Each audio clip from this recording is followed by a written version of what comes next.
Nice. Two is up. No trouble. Stream to YouTube. So let's see that coming up. Aha, it's up. Excellent.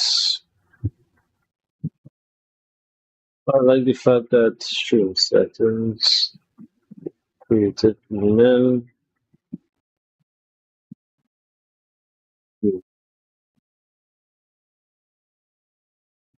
It doesn't really matter though.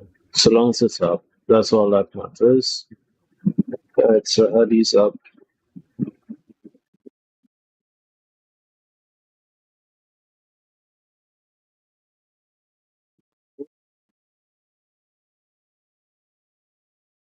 Alright, so now I can practice to my heart's content. Practice. We'll finish this work though. And what was I watching? Yes, here.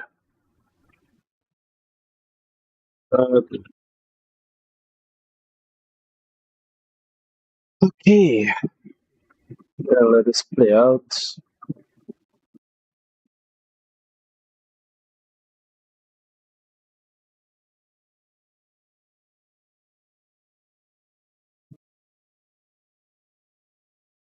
So long as this should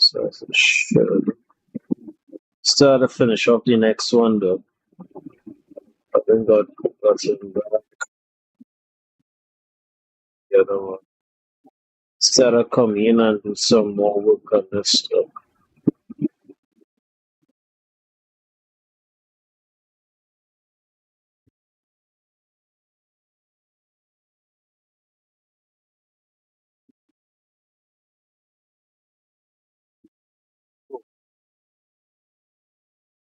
Right.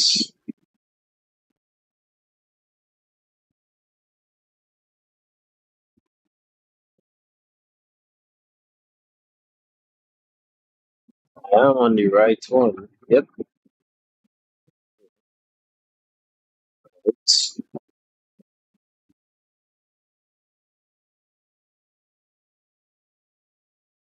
it's one I'll be using anyways to do the drawing on.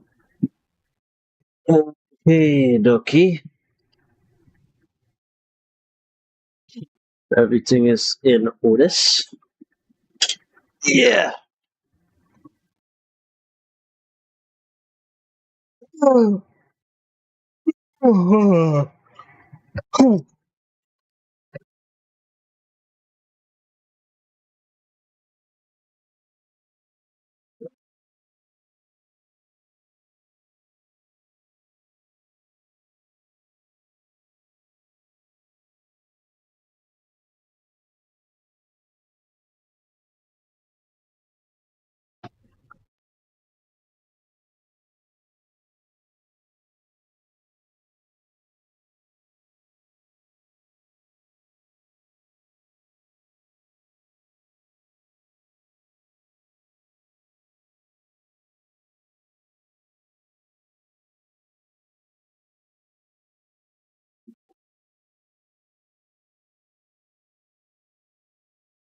It's best to finish it off now.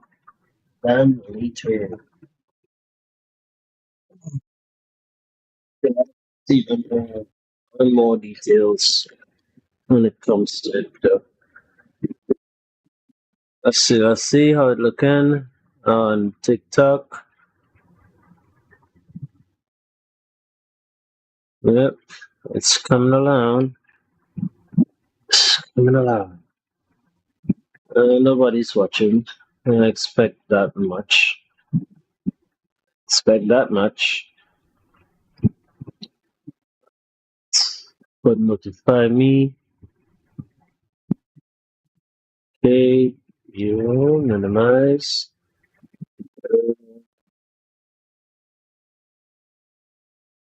Despite the fact that he lived on the salamander continent, Roman judged everything by the standards of his past life. Murim was You full gotta of be talented kidding me. crafts, and if you were careless, you could meet your death. The mystery of the teachings of this world was ineffective, and in Roman's opinion looked more like garbage. At the request of the young gentleman, the judge announced the results of the fight, naming the winner, who was Roman Okay. Demetrius. The soldiers of the Barco family were shocked by the The death of better such a great warrior. stats. Now Some I'm of them getting into attributed what they this. saw to hallucinations. Chris was amazed by his master's true strength, I'm which he so following carefully these yet. hid from him. The knight wondered whether Lord Roman had this power during their turn. He had managed to make an unimaginable skills after. Analyzing the fight, Chris was sure that at that time the nobleman did not possess abilities superior to him. Too little time has passed for such a leap in the development of new techniques to be consistent with common sense. Having defeated Jansen, the Aura swordsman naively assumed that he would soon be able to surpass his master, but as it turned out, his conclusions were hasty. The judge made an exception to the rules, allowing the list of names in the warriors' fight to be changed before the third round. This indulgence from the organizers did not play any role in the difficult case of the Barco family. The man was shaking all over as if in a fever, not accepting the fact that his secret weapon in the form of Homer had been destroyed. The warrior he chose was a 4-star swordsman, of which there were only a few in the entire kingdom. And suddenly, the aristocrat was visited by a monstrous thought that the mercenary guild had sent him a double of Homer. The army captain asked his master to send a warrior, to which Barco replied that he did not dare to lose his fighting power any longer. The master ordered Benson to be sent, which was an unexpected decision for the commander. The knight was given the opportunity to pay back for daring to insult Barco's dignity with social law. The aristocrat's subject obediently fulfilled his master's request, putting forward an unnamed knight in the third round. When the soldier entered the arena, he could not believe until the very end that he was there, and announced to those assembled that he was Benson. The audience wondered who this warrior was, since not only had they never seen him, they had never met him. Chris and Kevin were among the few at the event who knew the knight performing by sight. Running to Roman, the boy asked the master to give him the opportunity to enter the arena. Roman, looking at the young man, Let's see could if not help but this. think that in a world where the strong devoured the weak, the only thing that followed defeat was death. Despite the skills he had acquired, even the nameless knight was a difficult opponent for Kevin. The young gentleman gave the guy permission to participate in the duel, clearly wanting to prove his usefulness. Benson, who was puzzled as to how he had ended up in this situation, was shaking all over. Thanks to his father's knightly status, he was able to become a knight with the influential Barco family without any worries. The guy gave his all for the sake of his family line, but the price for his loyalty was death in a warrior. The soldier's anxious thoughts were interrupted when he saw his opponent in this duel. The nameless knight couldn't believe that he would have to fight this man. Almost crying from fear, now the man Barco was all aglow with happiness, thanking the Lord for such a gift of fate. As soon as the warriors stood in front of each other in the arena, the superiority of one of them was obvious to the naked eye. The nameless knight decided that the boy wanted to get even with him for that incident during the social reception. Kevin cracked that all we had was not with the sword that protected Mr. Roman. Benson pounced on the young man with fierce hatred, wanting to teach the arrogant brat a lesson. Due to his opponent's uncontrollable anger, the guy was able to dodge his blow. Unexpectedly for the nameless knight himself, Kevin counterattacked, almost piercing his neck with his blade. Because of his carelessness, the warrior Barco became even more angry, throwing the bastard to the ground. The blow was so strong that the guy had to slide several meters around the arena on his back. Leaning on his sword, spitting out the blood that had accumulated in his mouth, Kevin gave his opponent a furious look. Watching the fight, Chris was worried about the boy. He was inferior to the enemy not only in strength, but also in terms of physique. Aura Knight wondered what Mr. Roman was thinking when he sent them to a certain death. Gathering his strength, the young man pulled himself up and showed all the spectators the dent from the blow in his arm. On the day Kevin supposedly got his arm swollen, the phantom demon's skill settled in his head. Since there might not be another chance, the guy awakened the ghost that was sleeping inside him. From the phantom demon's crazy gaze, not a single blow could go unnoticed. The knight's blade fell to the ground, and the young man jumped aside with time. Moving like a predatory beast, Kevin was already preparing to attack, holding onto his sword. The voice in his head told him to tear the name What's up? What's up? but he didn't belong to Mr. Roman. The boy wanted at all costs to become a sword that would be useful to his master. Feeling inferior, the young man wanted to be much more useful than Chris, caught in a whirlpool of feelings, pierced or completely absorbed by the phantom demon who couldn't stop it. The boy, maddened by the anger raging inside him, rushed at Benson. The knight froze in place as he saw the enemy's blade become enveloped. It was thanks to her that Kevin was able to pierce the arm of the warrior Marco. Surprise knew no bounds. Unfortunately for him, the nameless knight realized that his opponent had no intention of stopping. The guy was so mad that, driven by a sense of revenge, he continued to press on. And at some point, Kevin's blade, piercing Benson's arm, passed right through, sprinkling the arena with blood. The Aura Knight couldn't believe that the boy he had defeated would do. Kevin, towering over his fallen enemy. As soon as he pulled out his blade, a fountain of blood gushed out of his body, splashing everything around. The Lawrences were horrified that such a young man, who seemed kind and sweet, was harboring a bloodthirsty predator inside himself. After leaving the arena, Kevin knelt down in front of Roman Dimitri and announced that, as he promised, he had returned to him. Roman praised his knight for being able to surpass himself and defeating opponents many times stronger than him. The duel of great warriors between the Lawrences and Marcos ended with the Lawrences in clear leadership, winning 3 out of 3 victories. After this event, like the tales of heroes, people here and there began to praise Roman's exploits, mixing truth and fiction. In the tavern, over a glass of beer, the men discussed the duel, which Marco had a hard time. The situation that had raised a fuss had failed miserably. One of the interlocutors began to boast that all his relatives were residents of Lawrence. Roman was described as the savior of the Lawrences, who single-handedly killed hundreds of Marco's soldiers. And on top of everything else, the young master managed to destroy the magic catapult. Everyone, without exception, discussed the rescue of the Lawrences and Roman Dimitri's incredible victory. Star swordsman. Not only adults, but also children, crazy about Romero's eldest son, whose fame raised him to the skies. And from then on, one after another, heroic stories about the adventures of the young master began to accumulate. And while legends about the mighty Roman Dimitri were heard from all corners, bank accounts in turn were accumulated. Drowning in debt and hundreds of papers sent by the Gold Bank, the aristocrat looked through the last of them. On the one hand, the bank accounts for the return of the debt of all businesses. On the other, they demanded payment for hiring Homer, compensation for his death. Marco recalled how people would flock to meet his family. This was a powerful influence. But as soon as Marco stumbled, all of his people immediately turned away from him. Only Roman Dimitri was to blame for all the aristocrat's troubles. He dared to disrupt his thinking for a man had an epiphany that the guy had done something that he shouldn't have done in society. The situation seemed hopeless, but Baron Marco still found one last chance to save himself and his family. Within a few days, Marco summoned the aristocrats from several other houses to his home.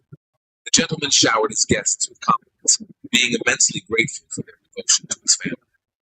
One of the nobles got tired of listening to Marco talk nonsense, and therefore asked him to quickly get to the heart of the matter. The owner of the house happily revealed that he had good reason to attack the Lawrences. This reason could also play an extremely important role in high society for all participants involved. Marco explained that the war was intended to enforce the payment of the debt of the ancestors, and the central government supported this decision by assigning a judge to the case. However, Roman Dimitri decided to intervene in this war without any reason, as a result of which the aristocrat lost face. And on top of all this, even at the duel, there was not a single person from the Lawrences themselves. Marco was indignant by what right did this impudent fellow from the Dimitri clan decide his debtors. The man continued that if the two families were related by family ties, the question would not have arisen. But everyone knew that the families had broken off the engagement, and Roman, being a stranger to the Lawrences, had no right to interfere. The gentleman stated that the guy had crossed the line, forcing his guests to think hard about his rulings. The next second, the aristocrats, the foam runners, began to speak out in favor of Marco, as he had expected. It was enough for a man to convince a few houses to come to his side. The baron needed to pin the blame on the Dimitri family, and, having received a huge payment as compensation, resolve the issue. There was a lively conversation coming from the court, but Marco wasn't waiting for anyone else, since everyone he wanted to see was already at the meeting. Suddenly, Roman Dimitri opened the office door. pleased that he had finally managed to find the owner of the estate. The young gentleman had heard that the aristocrat had many complaints against him. Seeing the silent question frozen on the man's face, Roman answered, stating that he wanted to hear everything from the Baron personally.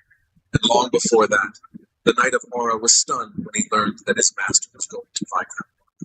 The guy wanted to dissuade the young gentleman, stating that his visit would be akin to suicide. Romero's eldest son responded by asking his servant how his relationship with Marco developed.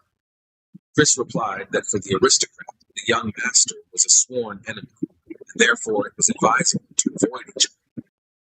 But Roman objected, confident that if you start something, you have to see it through to the end. And in order to finally dot all the I's, the guy climbed onto the horse. It was no secret that Marco harbored a grudge against Dimitri, and in particular against Roman himself.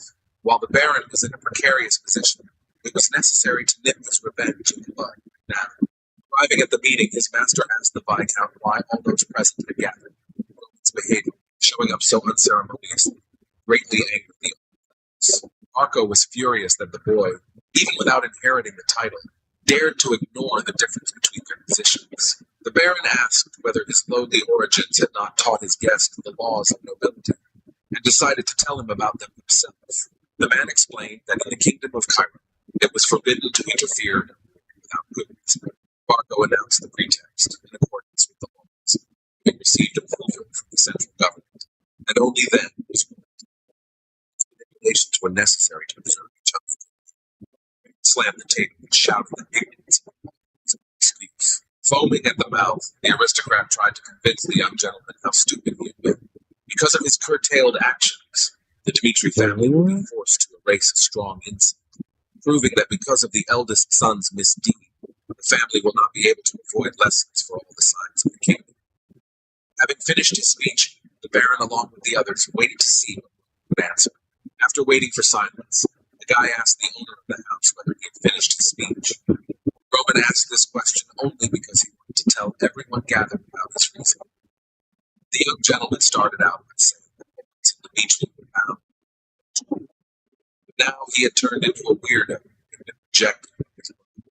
Roman asked the aristocrats for their opinion on the reason for the dissolution of the union between the families. And while the guests were pondering the answer, he said that all the rumors about his reputation and his adventures with women were not true. The whole truth was that everything that happened was due to threats from the eldest son, Anthony. This statement was unexpected both for Marco and for the assembled aristocrats.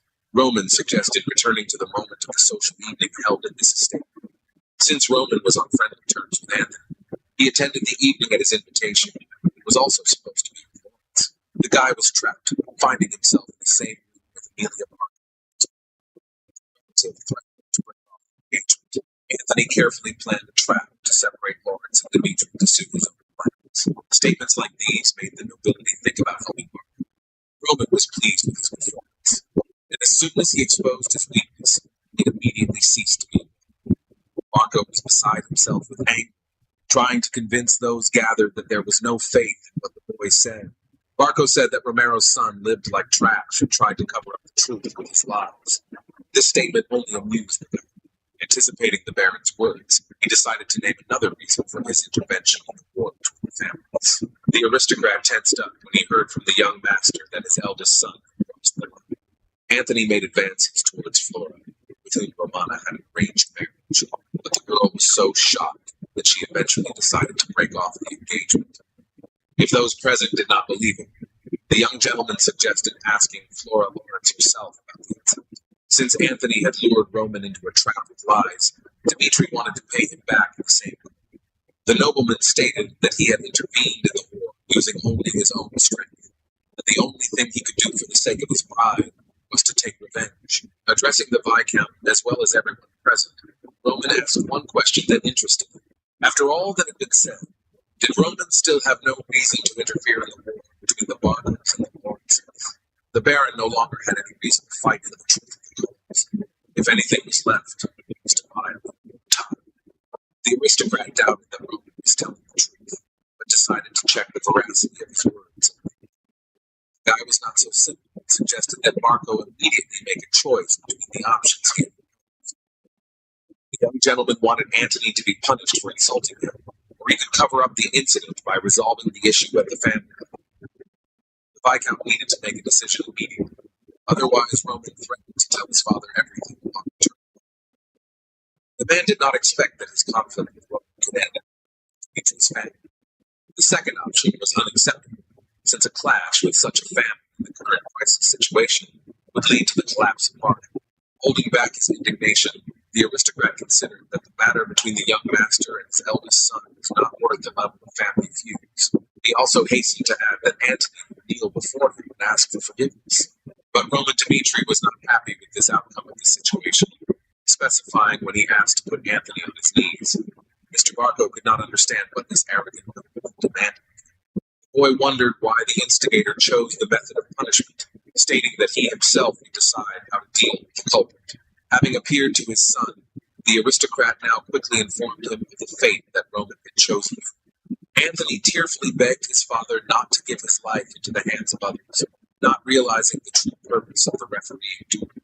The aristocrat tearfully asked the Viscount to reject Roman's offer, declaring that the guy would never spare him. Barco shouted at his son, trying to bring him to his senses and finally pull himself together. As soon as the boy took the place of the successor, it became his duty to share his life with the fate of the family. And this meant that Antony had to face reality and not forget about the shame, ready to give his hand for all. Not wanting to hear any more excuses, the owner of the house quickly left the scarecrow of his son. The nobleman was left alone with his thoughts, firmly convinced that Roman would punish him in the most monstrous way. Both eldest sons of the families, Dimitri and Barco, were fighting. Even though Antony held the sword tightly with both hands, he still couldn't stop trembling. The guy tried to justify his actions by reminding his rival how much he liked him. Because of this, he briefly lost his will. The aristocrat asked Roman for forgiveness, apologizing for all the inconvenience he had caused him. The offender continued to beg for forgiveness, but Romero's son still reached for his blade. The boy begged for his life to be spared, and in return, he paid for his mercy for the rest of his days.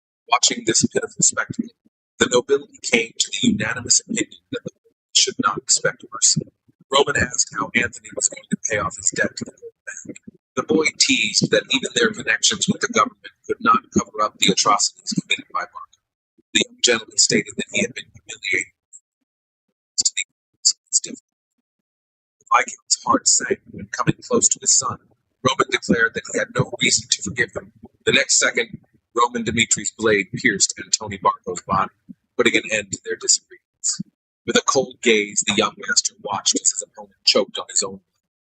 One day, Baek Chung-hyuk, in order to survive, started a bloody showdown between relatives. He managed to withstand the attacks of the terrible brothers who tried to take his life every night. One of his brothers noted that Chung-hyuk's problem was his personality. According to Baek Ho-yeol, the guy never knew how to compromise, always using brute force.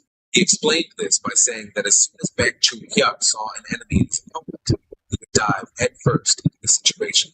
He has never shown generosity to his opponents, and this negative trait may one day become his Achilles heel. Baek Ho-yeol was a truly great man, and not just a warrior who fought his enemies one after another. Possessing generosity, he managed to gather his opponents under his command. Baek understood perfectly well what his brother was talking about, that he could simply destroy the creature that showed hostility towards him, which was his main method, being at the very bottom of the demonic sect. He had to live like this, and nothing would change for him in the future. The only way to eradicate all variables for Dimitri's novel was death. Since no one had any idea about the nobleman's position in life, no one could have foreseen such an outcome of events. The Viscount rushed to his son, unable to accept the fact that he could no longer be. The man screamed in horror, finding the guy with an empty, detached look that meant only one thing. Turning to the Baron, Roman asked again if he had any problems.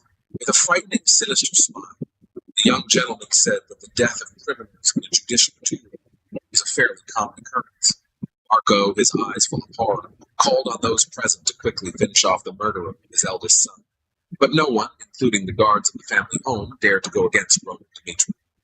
The Viscount accused his son's murderer of appearing coldly without protection, pretending to intend to show generosity. The boy replied that the very day Antony began to threaten him, he could no longer live under the same sky with Barco. As soon as the young master looked at the assembled aristocracy, They immediately froze in fear. Romero's son stated that if there are still people left who cannot break the broken connection with the Baron, sooner or later, all of them will have to face the righteous anger of Roman Dimitri. A grief-stricken father told his son's killer that he would not get away with it. Ignoring the loud statements, Roman said that from now on he would watch the life of the Barco family until it suffered a complete collapse. All the witnesses to the execution of Antoni Barco did not think to make any attempt to stop the execution, allowing him to leave the castle. All they were concerned about was that they had touched an enemy that was too dangerous. A few days later, Viscount Barco tried to escape in the middle of the night. He was eventually found dead on an unnamed hill. The family line, which once extended its influence to the neighboring territories of the kingdom, ended its existence in an extremely pitiful way.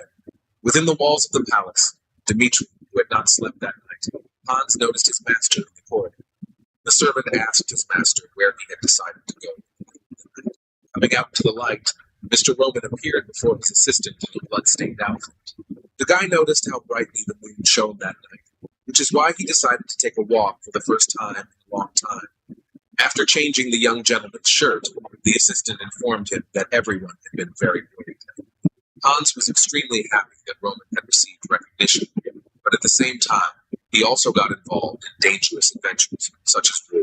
He cannot hide his words and asked his son Romero to always be careful. The excessive excitement and concern of his assistant were not to the liking of the young master. The guy repeated what he had said earlier, that Hans was his man. The man had to always remember this. The only rule that allowed Baek Jun-hyuk to become a heavenly demon was to protect his people. According to the novel, one person behind the fence was more important than thousands of enemies. The gentleman reassured the servant, assuring him that he would do everything possible to protect both himself and his people. At the time when the Barco affair was about to flare up, the Milorg family organized a social gathering. Helena Milorg was surprised that even the wives of Barco's former supporters, being slow on their feet, also attended the event.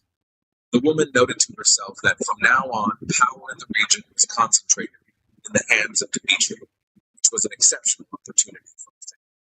Helena was delighted to see one of the guests. She had been eagerly awaiting her. Mrs. Mel complimented him, noting his wife attracted the attention of all the visitors, who were extremely honored to meet her. At such events, the Baron's wife Dimitri spent time with the wives of aristocrats to recruit supporters for her family. Since Mr. Romero was not inclined to win people over, his wife was involved in diplomacy and politics, for which she had a special talent. Helena was glad to have everyone present. She wanted to get to know her neighbors better. The woman said that not every one of the wives who came was looking for the same thing, but as the world situation changed, everyone needed to find a new foot. Mrs. Milorg took particular pleasure in dealing with people in distress. It was for this reason that she wanted to really tickle the nerves of everyone who had once supported her. After the woman's grave, show generosity and accept the reception.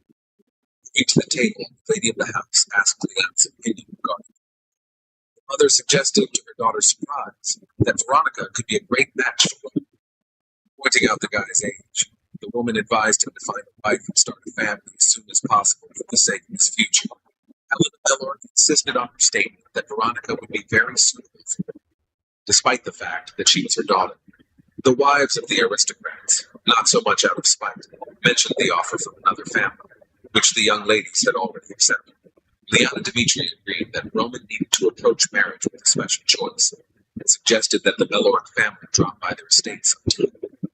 And yet Helena continued to talk about her daughter, that she was in love with Roman at first sight. According to her mother, the girl was the best student at the academy. Despite her age, would become a real beauty in the future.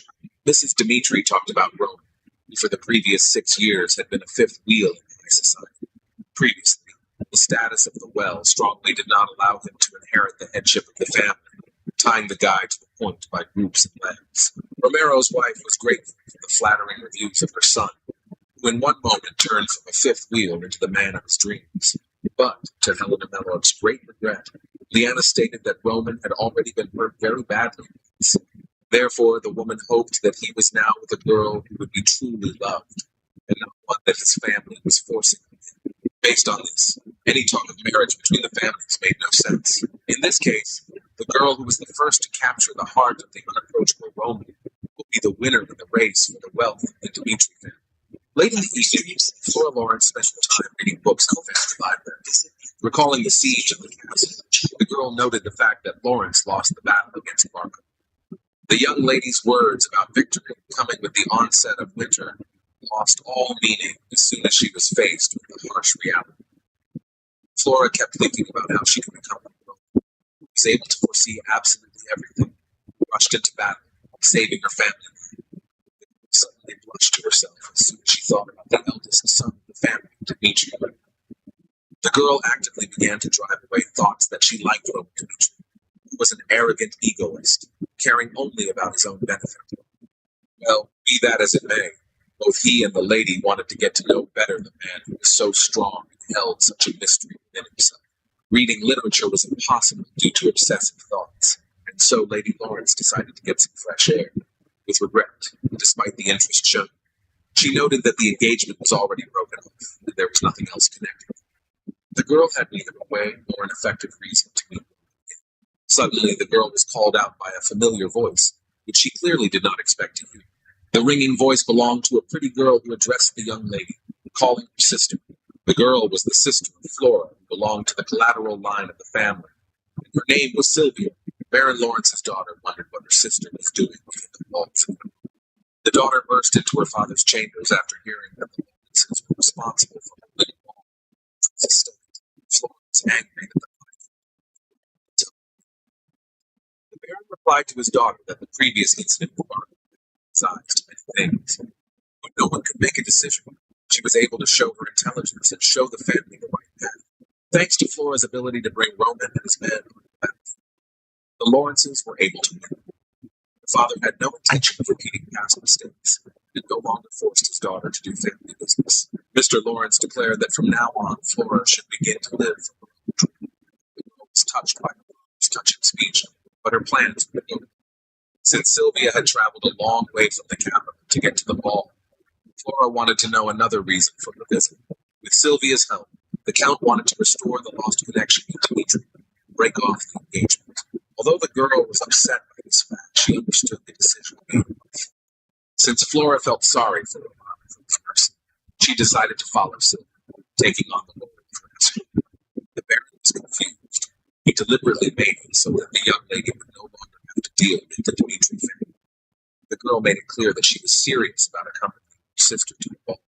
The capital of the kingdom, called Kairos, was the temple of Valhalla in the Cairo branch. Studying the letters he received, the monk could not believe that they were talking about the son of a provincial aristocrat.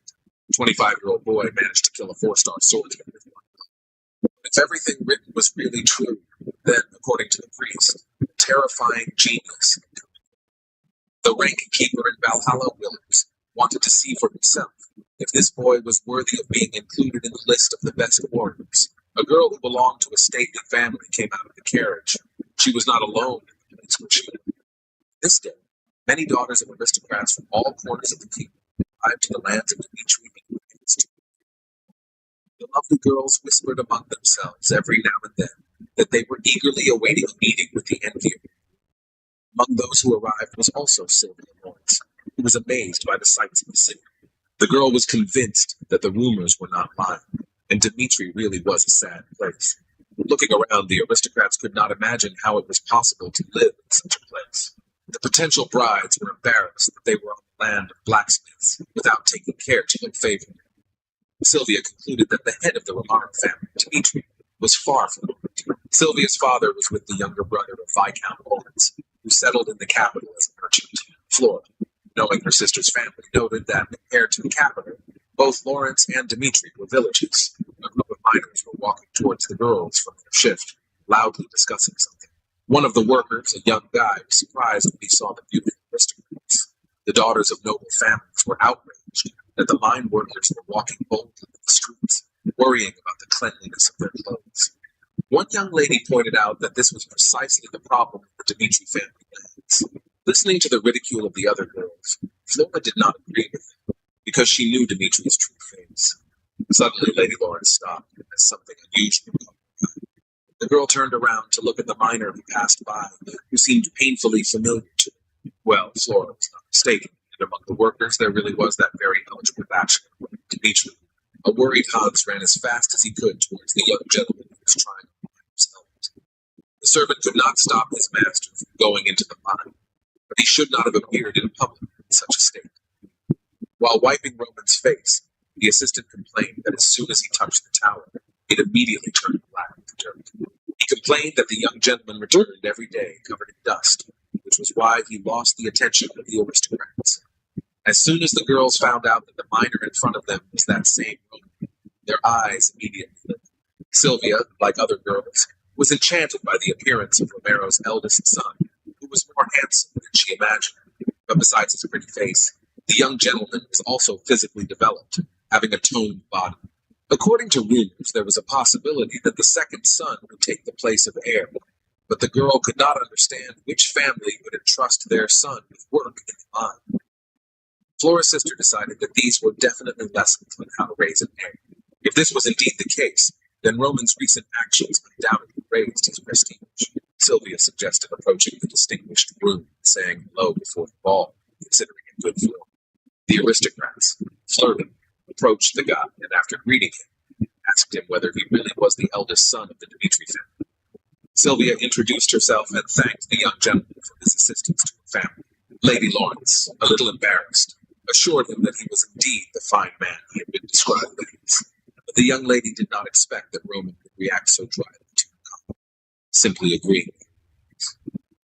The boy ordered the servant to return to the castle, ignoring Sylvia, who was trying to shout to him. Flora was amused by Roman's answer, which was still the same as she remembered, not at all changed. Hans, meanwhile, asked the young gentleman to be more friendly towards the lady, and he would be glad to try to make them seem of some value. The servant was interested in how long Roman was going to work in the mine, since the armor had not even given any orders regarding this work. The guy replied that the foundation of Dimitri's family was a forge. Dig a little deeper, it was iron ore. Iron ore was the most valuable resource, mined with the sweat and blood of miners. And then, melting in the flames of huge braziers, the ore turned into iron, which was Dimitri's essence. The young gentleman was sure that in order to understand people not only in words, he decided to gain experience with them.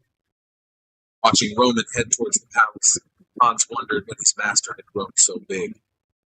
The man, almost in tears, declared that from now on he would perfectly erase any dirt for the sake of his master.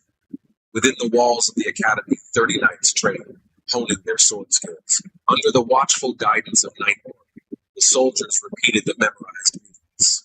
Chris might not have noticed how the experience of the war with Barca had bred a reckless loyalty to the knights. To all the soldiers who went through the war, the master gave the basic teachings of the demonic sect, along with spiritual instructions and sword techniques. The knowledge they gained was a real treasure for the warriors, capable of unlocking the potential of the aura swordsman. Thanks to this, Roman's people were able to master the basics of combat power, but it was still not enough. The gentleman needed a personal reconnaissance force capable of providing information about the enemy. But the main problem was the availability of money and talent to create a reconnaissance army. Despite his renewed reputation, Roman Dmitri still did not have the same freedom and resources to do so.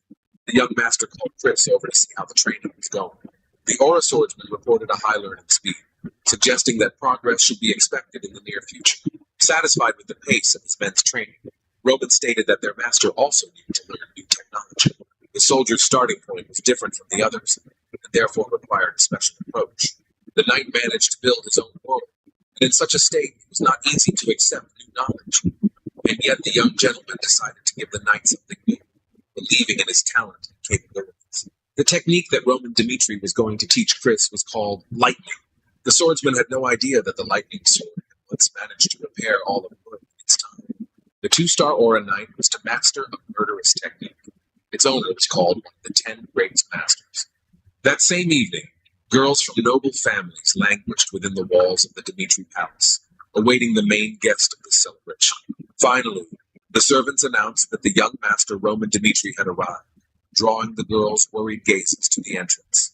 The young gentleman arrived at the ball dressed in an expensive, stylish suit, radiating confidence and charming with his beauty.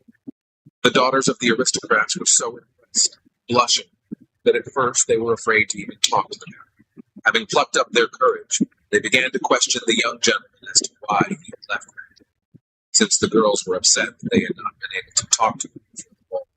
The eldest son, Dmitri, said that he had just finished work and wanted to appear before his guests in a more dignified form. One of the girls from the Lawrence family did not miss the opportunity to once again respond with compliments regarding his appearance. Sylvia was delighted that Roman worked on equal terms with the mine workers. The girl asked herself whether she could have changed in the same way if she had met a husband like Mr. Roman. The boy thanked the aristocrat for the compliment. Cheeks instantly turned red. During the event, the girls did not give Romero's son a minute to rest, wanting to spend as much time with him as possible. By some unimaginable miracle, the young gentleman still managed to jump out onto the balcony to catch his breath. But even here, seemingly in a secluded place, far from everyone, they were still able to find him by calling his name. The voice belonged to Roman's old acquaintance, Lady Lawrence, who stood timidly behind him. Flora was surprised because she thought Roman didn't care about communications. The boy said with annoyance that at another time everything would have been exactly as the young lady had said. But Roman's parents were also invited to the reception. All the guests, together with their feigned solemnity, were different from everyday. Nobleman did not consider this event a surprise, since his meeting with Flora happened exactly the same way. The girl agreed, confirming that it was true, but at that moment she dared to show tactlessness.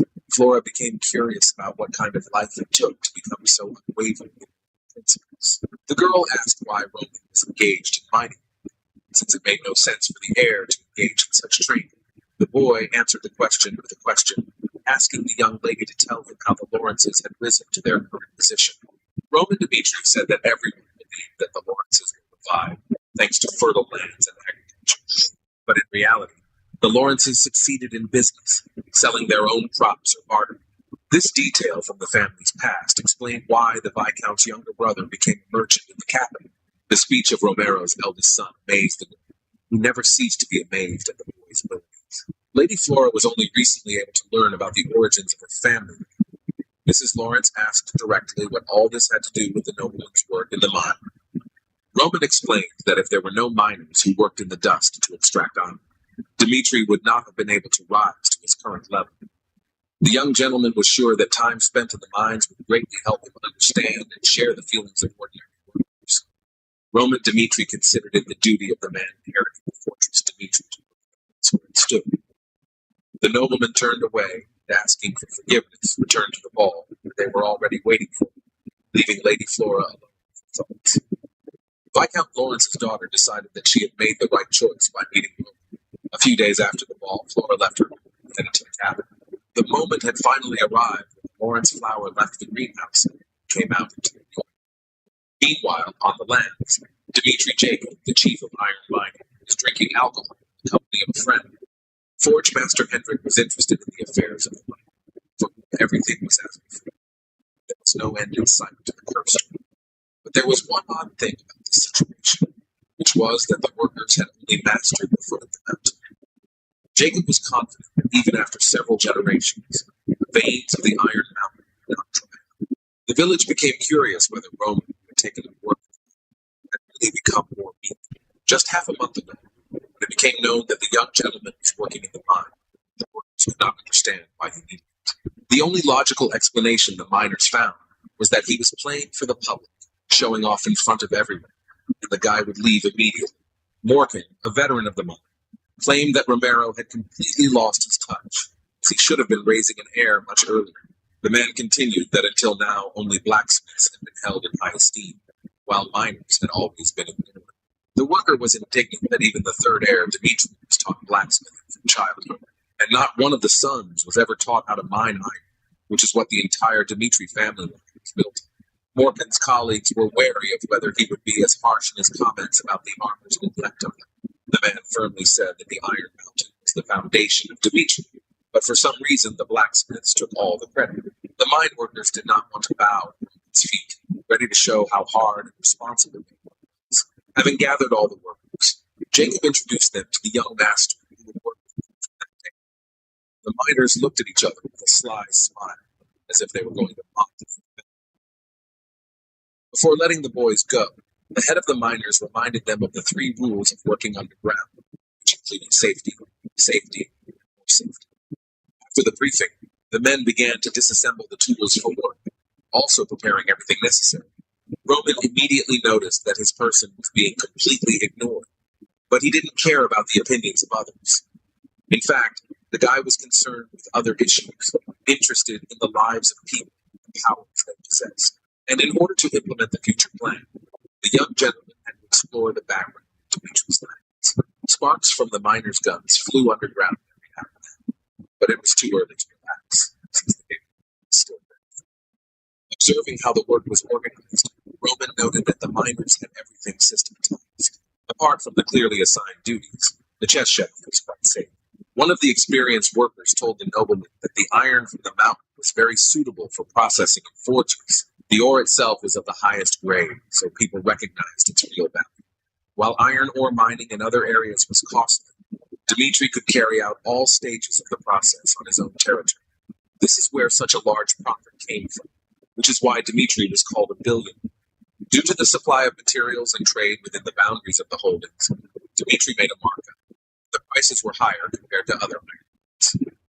Since this had been going on for about 10 years, it is possible that the wealth accumulated by Dimitri was many times greater than the miner had assumed. The worker finished his story and noted that this place was not suitable for idle chatting. Morkan intervened in the conversation and advised the young gentleman that if he didn't think about working, then he shouldn't interfere with others' doing.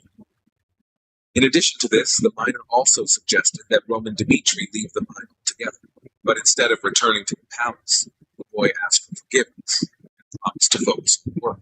The nobleman, as he promised, began to work hard, lifting heavy sacks of coal on his shoulders. The miner was pleasantly surprised that the creation approached the work assigned to him with such diligence. A week later, Mr. Roman was still eating the same as an ordinary mine worker, continuing to mine iron.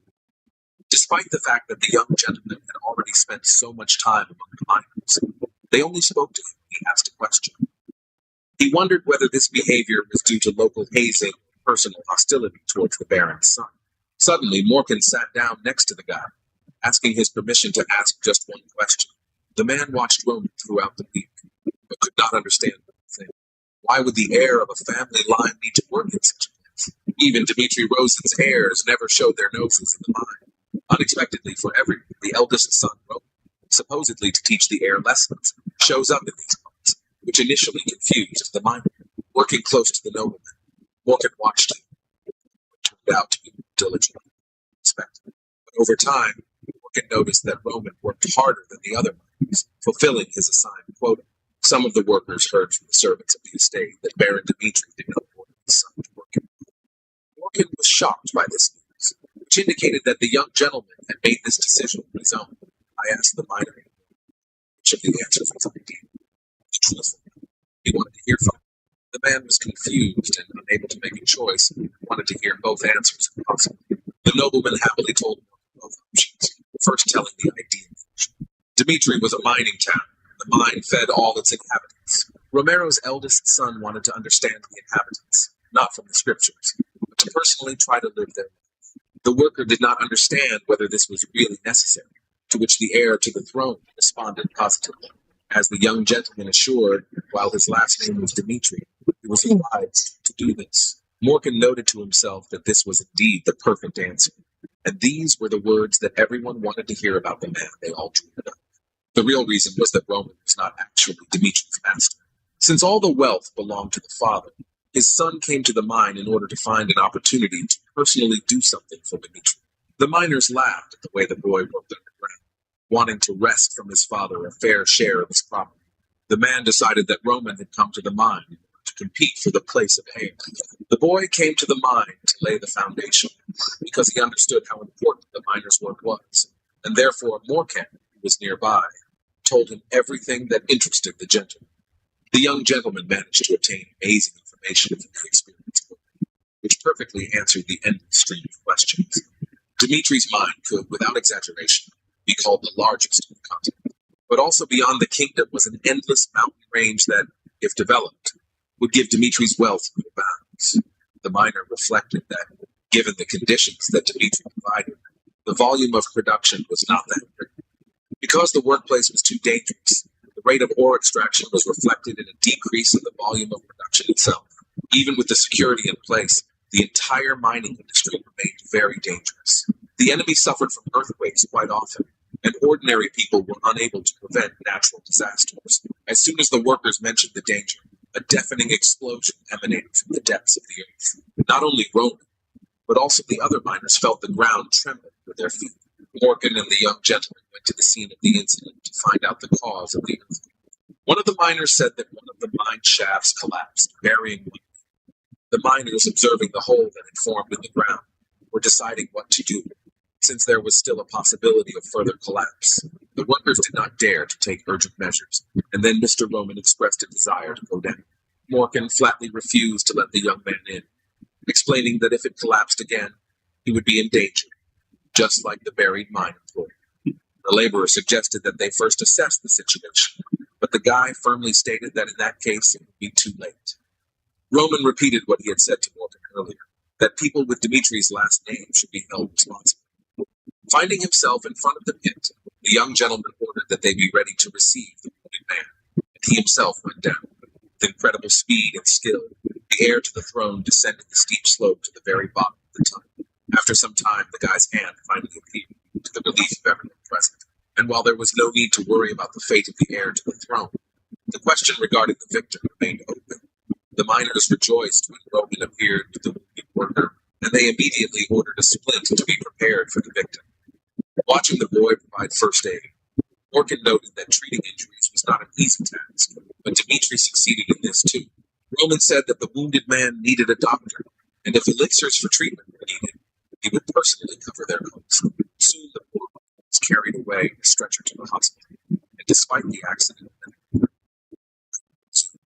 suddenly the nobleman turned to his colleagues, confident that they would mistake today's accident for the mother's fate. Everyone listened attentively to the guy's speech, forgetting about their hostility towards him that arose during their first meeting. The young gentleman declared that even with due preparation, no one was immune from unexpected disasters. Roman Dimitri stated that the way to resist these disasters was, albeit very complex, the nobleman, as a representative of the Dimitri family, was obliged to use all methods and means in order to resolve the workers' difficulties, which will not take much time. Romero asked his son if he was injured, what he was thinking when he fell into the collapsed tomb.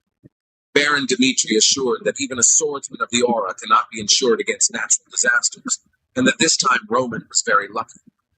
The man angrily slammed his fist on the table, declaring that Roman had almost lost his life because of his bravery, and even if it had been someone else in his son's place, Mr. Dimitri could not allow 2 lives to be lost in order to save him. Having listened to all the reproaches and arguments in his favor, the guy replied that he did what he had to. Romero shouted, outraged by such a statement, but the young gentleman continued that if he went back in time, he would not change his decision.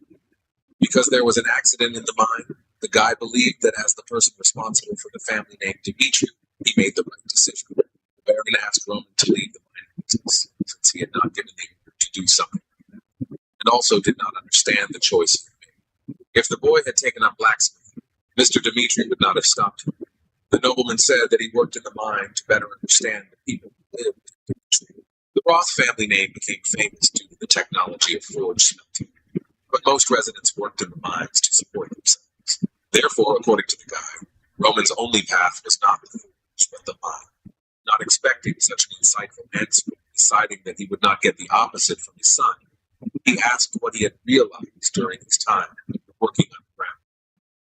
The nobleman had lunch and was able to understand the difficulties that people who work as miners endure. The young master saw how his father cared deeply about the workers' conditions and safety, and Romero was greatly respected for this. Well, even this was not enough to avoid danger, and it was impossible to predict when an earthquake would occur and the mine shaft would collapse. The guy was not aware of these nuances, but as the heir to the throne noted, it was impossible to prepare for or prevent something like this. The only way was to introduce magical innovations into the work of war. Praised his son for his desire to secure the money. Decided to find out how much he thought such an artifact was. To protect the mine shaft with artifacts required an astronomical sum. Roman was aware of this and that the air shield had a limited lifespan. The guy insisted that the installation of the artifact would increase the volume of iron ore production.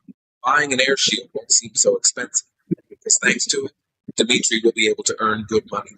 After introducing workers who will monitor safety, reducing risks, part of the increased profit can be used for the welfare of workers.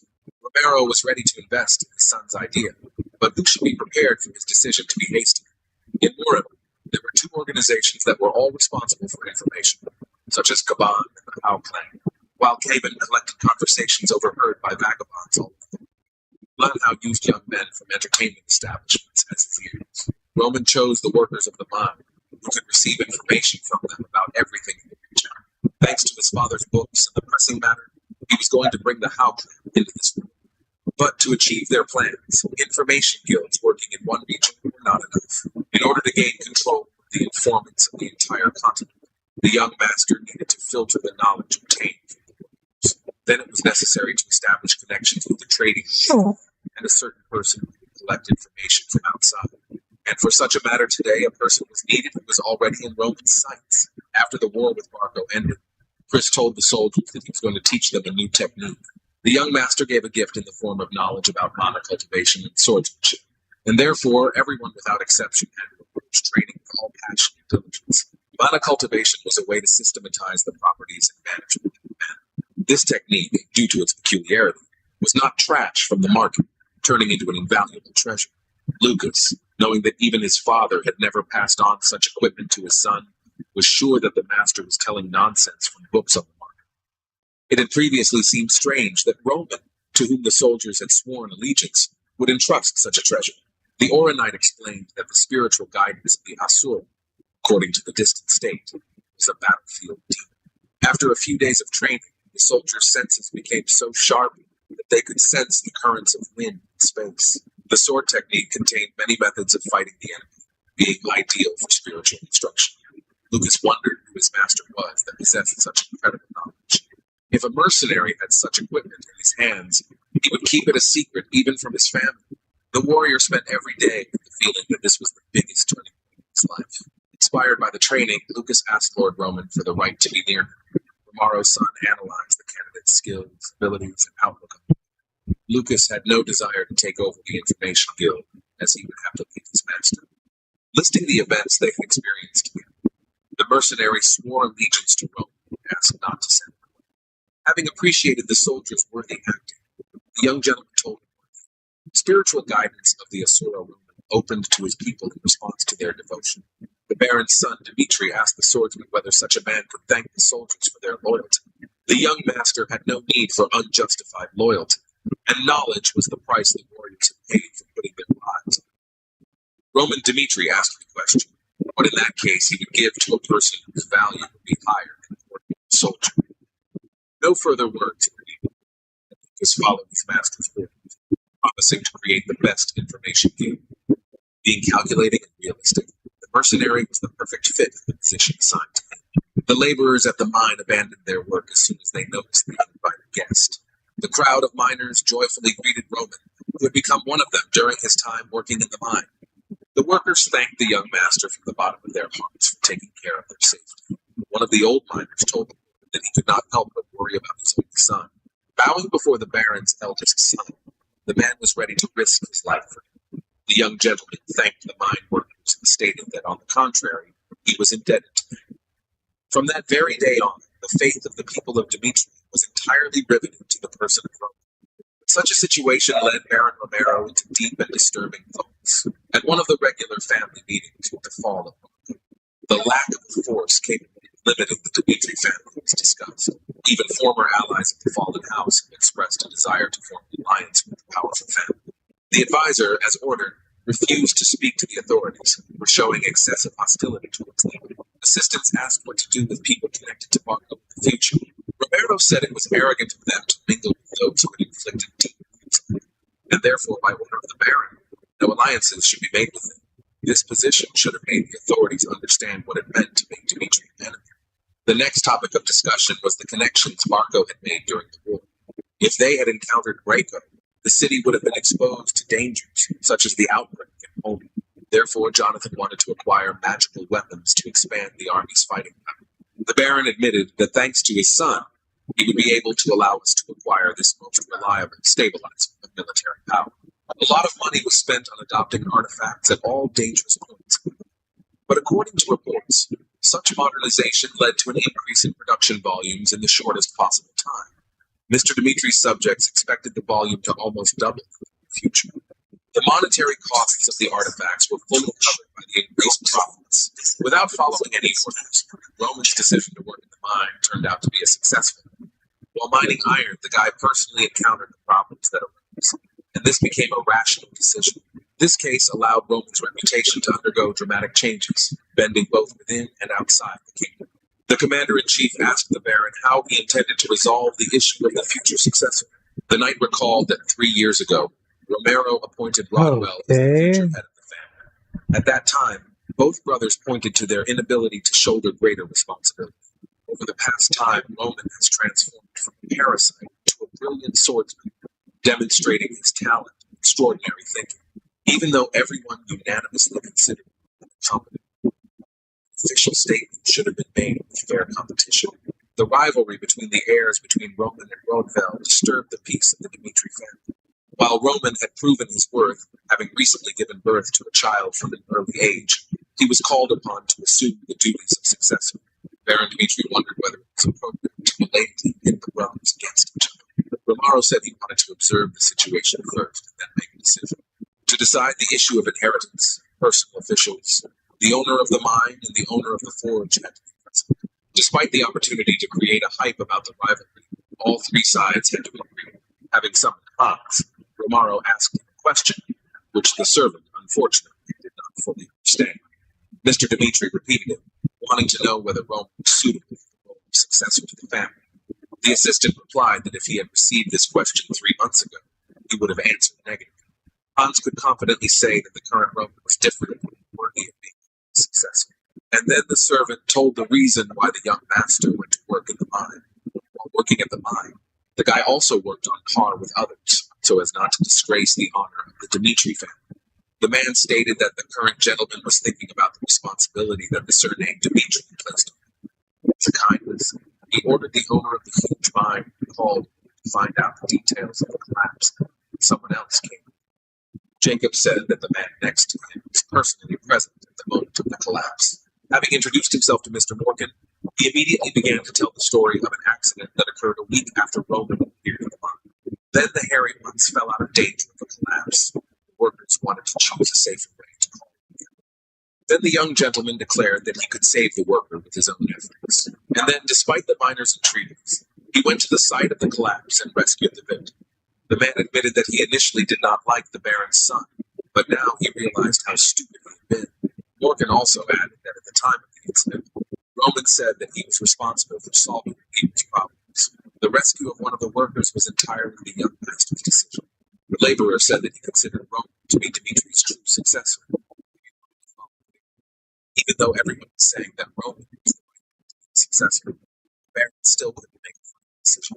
But for this, it was necessary to listen to the most important opinion from the forges. One of Hendrik's subordinates reported that the young master's uniform had been sapped. The blacksmith ordered the armor to be taken and shouted for the assistant to get to work as quickly as possible. The master would have refused if it weren't for the stories from the mine. The forge workers were shocked by the condition in which the uniforms arrived. But among other junk, the master's eye fell on the salamander, which was glowing with a bright flame. Taking the sword in his hand, Hendrik noted the amazing workmanship, distinguished by the smooth blade and chiseled handle. A blade of such workmanship was difficult to find, even in Dimitri, which is why the blacksmith wanted to know where Roman got such a thing from. As soon as the man approached the stove, the sword's mana began to react to the fire in a special way. The master was confident that his processing technique was the best on the continent, but even he could not achieve high mana resonance. In order to personally learn about the origin of the weapon, the master finished the work as quickly as possible. Chris was surprised as he looked at the shiny armor, which should have taken at least 2 weeks to repair. The worker said that the master seemed to have gone mad and forced all the blacksmiths to work on the armor. But the Oronite was even more surprised when he saw Hendrik talking with him. With glassy eyes and bags under them, the master asked where the young master had gotten that very sword. The man demanded that the boy name the master who forged it, as well as everything he knew. The Baron's son expected such a reaction, and replied that he did not have to get the blade anyway. Savoring every word he spoke, Roman declared that he was that very blacksmith. This answer made Hendrik so angry that he refused to believe it. The blacksmith believed that the boy was mocking him, deciding that the rumors that he had changed were lying. The young master continued to prove that he had created the only such sword, naming it after the continent. The master was about to entrust the impudent fellow, but Roman stopped him, making an effort to show him everything personally. Since Hendrik was the master of the Dimitri family, it was enough for him to look at him. The nobleman said that for the war with Marco, he needed a new sword to which he could trust his life. The boy, locked in with the flames of the brazier, pounded the iron tirelessly, and at some point this turned the forge into a sacred place. Roman decided that the master was well acquainted with this feat, and continued his story. Since the young master had to fulfill his duty of defending the country, he began to forge a new sword. The Baron's son wanted to show the forge master the process of forging his new blade. The first thing that confused Hendrik was that the nobleman was going to work without protective equipment. The man decided that there was nothing left to see, since the boy didn't even know the basics of blacksmithing. But as soon as the hammer removed the red-hot plate, the master could not believe his eyes. Due to the differences between the worlds, in Goring, sword-making required mana manipulation to create a sword that could bring out the effectiveness of chi.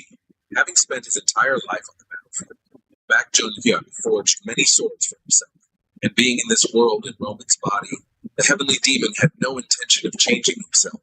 Hendrik couldn't believe the way the nobleman handled the hammer, every detail of which was perfect. The blacksmith was captivated by the young master's skill, comparing him to the Baron at the peak of his powers. The master asked Roman for forgiveness for not immediately recognizing him as the owner of that sword. But the shock did not end there, because the young master decided to give the salamander to the blacksmith. The boy hoped that Hendrik would take the salamander as compensation for the fact that he had once sold his sword without permission. 3 years earlier, the family blacksmith Dimitri tried to bring his master to his senses. The forge master was against the Baron appointing Roman as the family's successor. Hendrik offered an alternative in the person of Roman, but the Baron remained adamant. The master insisted that the boy had been learning blacksmithing since childhood, and had also achieved recognition of his talents in the capital. Recalling that incident, Romaro wondered if his eldest son would be able to convince Hendrik. And like everyone before him, the forge master agreed for Roman to become the successor, having every right to do so. Mr. Dimitri did not believe what the master said, but he insisted that he was not lying. The man assured that Roman worked hard when no one could see him. The master admitted that due to personal dislike for the guy, he gave him low-quality equipment last time. Then the young gentleman reproached the blacksmith for committing murder by threatening the soldiers with such rubbish. That night, after careful analysis, Hendrik came to the conclusion that Roman possessed the insight of the Dimitri family line. As soon as the man mentioned that he had personally seen the boy working in the forge, Roman's eyes widened. The blacksmith, watching how Roman devoted himself to his work, could not help but fall in love with this man. And so that the master's words would not seem like an empty sound, he handed the Baron a sword made by his son. Hendrik asked Mr. Dimitri to reconsider the decision made 3 years earlier. The Baron took from the drawer of his desk a letter from Rodwell's son at the Royal Academy. In his letter, the guy talked about his achievements and how he would move from theory to practice. Rodwell was preparing to gain experience in real combat, intending to graduate with the highest marks. Since both Roman and Rodwell possessed extraordinary abilities, choosing a successor was difficult. But if you compare the brothers, no matter how much of a genius Rodwell was, he was no match for the current Roman. After Rodwell graduates from the academy and his brother serves in the defense forces, he struggled for the legacy. A few days later, Dimitri's fortress was visited by a priest from Valhalla Willis. The owner of the house, Dimitri, personally met the priest from the Cairo branch, who was distributing grants. Willis wanted to meet Roman in person to see if he was up to the mark after he managed to take down a family. Even one with low ranks would be able to wage war and gain a reputation for fame, thanks to high-ranking warriors. Since Roman was working in the forge, his father suggested that the guests take a rest of the journey and meet him tomorrow. Hans told the monks that the Dimitri family produced the highest quality iron products. While listening to the servant's story, Willis was suddenly distracted by the sound of men's screams coming from the. They belonged to soldiers who were training anywhere, and the monk asked to watch them.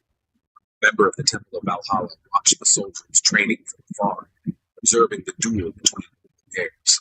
Fuki wasn't sure if the boy continued to ignore the protection, the page would be intact. The young man ordered his rival to defeat him first, and then chat as much as he wanted. The man from the temple was shocked to discover that the soldiers were Aura swordsmen. Roman's men possessed the skills that not every royal knight could boast of. In the army of 30 people gathered by the young master, there was not a single Aura swordsman. The Baron's son explained to the soldier that he had the build of a warrior, but no one could understand the meaning spoken. And after only a couple of weeks, Fuki was able to successfully awaken the men within himself. From that moment on, the soldiers' attitudes towards training changed dramatically, and they put their lives on the line to achieve their goals. It was precisely this kind of training, where warriors risked themselves, that a guest who had arrived from afar was observing. In order to defeat his opponent, Fuki, putting all his strength into the blow, pounced on him. But the young man was not as simple as people thought. Instead of defending himself, he went on the counterattack. Suddenly, the man saw an enemy blade in front of his nose, and he almost ran into it. The warrior immediately jumped back, asking if he really had to go that far. Focused on the fight, Kevin demanded that Fuki take him seriously. The guy said that if they were on the battlefield, his opponent's head would have rolled on the ground long ago. The priest could not believe that all the soldiers used the same fencing style. Willis, having reviewed many warriors, had never seen a provincial army with such a level of skill.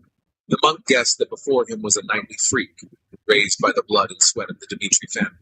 The representative of the Temple of Valhalla was more interested in the moment when Dmitri managed to obtain such power. Soldiers with such skills could not be called a backwater. Willis's companion asked again whether Dmitri really owned the mind of Iron Lord. If the priest had any doubts about this matter, it was clear to him that these soldiers were not ordinary. The man suggested that the warriors were part of the family's knightly order, but Hans dispelled such speculation. The satisfied servant declared that these men were the personal army of young Master Roman. Willis was at a loss as to how it was possible to treat Aura swordsmen like ordinary soldiers. The monk assumed that Dmitri had hired them for a huge amount of money, or that they were new recruits joining the ranks of the knights. Roman's personal assistant did not know why the guests were interested in this question. Kevin came from a poor family and was personally taken in by the Baron's son, Dmitri. And Fuki, just like the young man, was not an Aura swordsman, but an ordinary mercenary.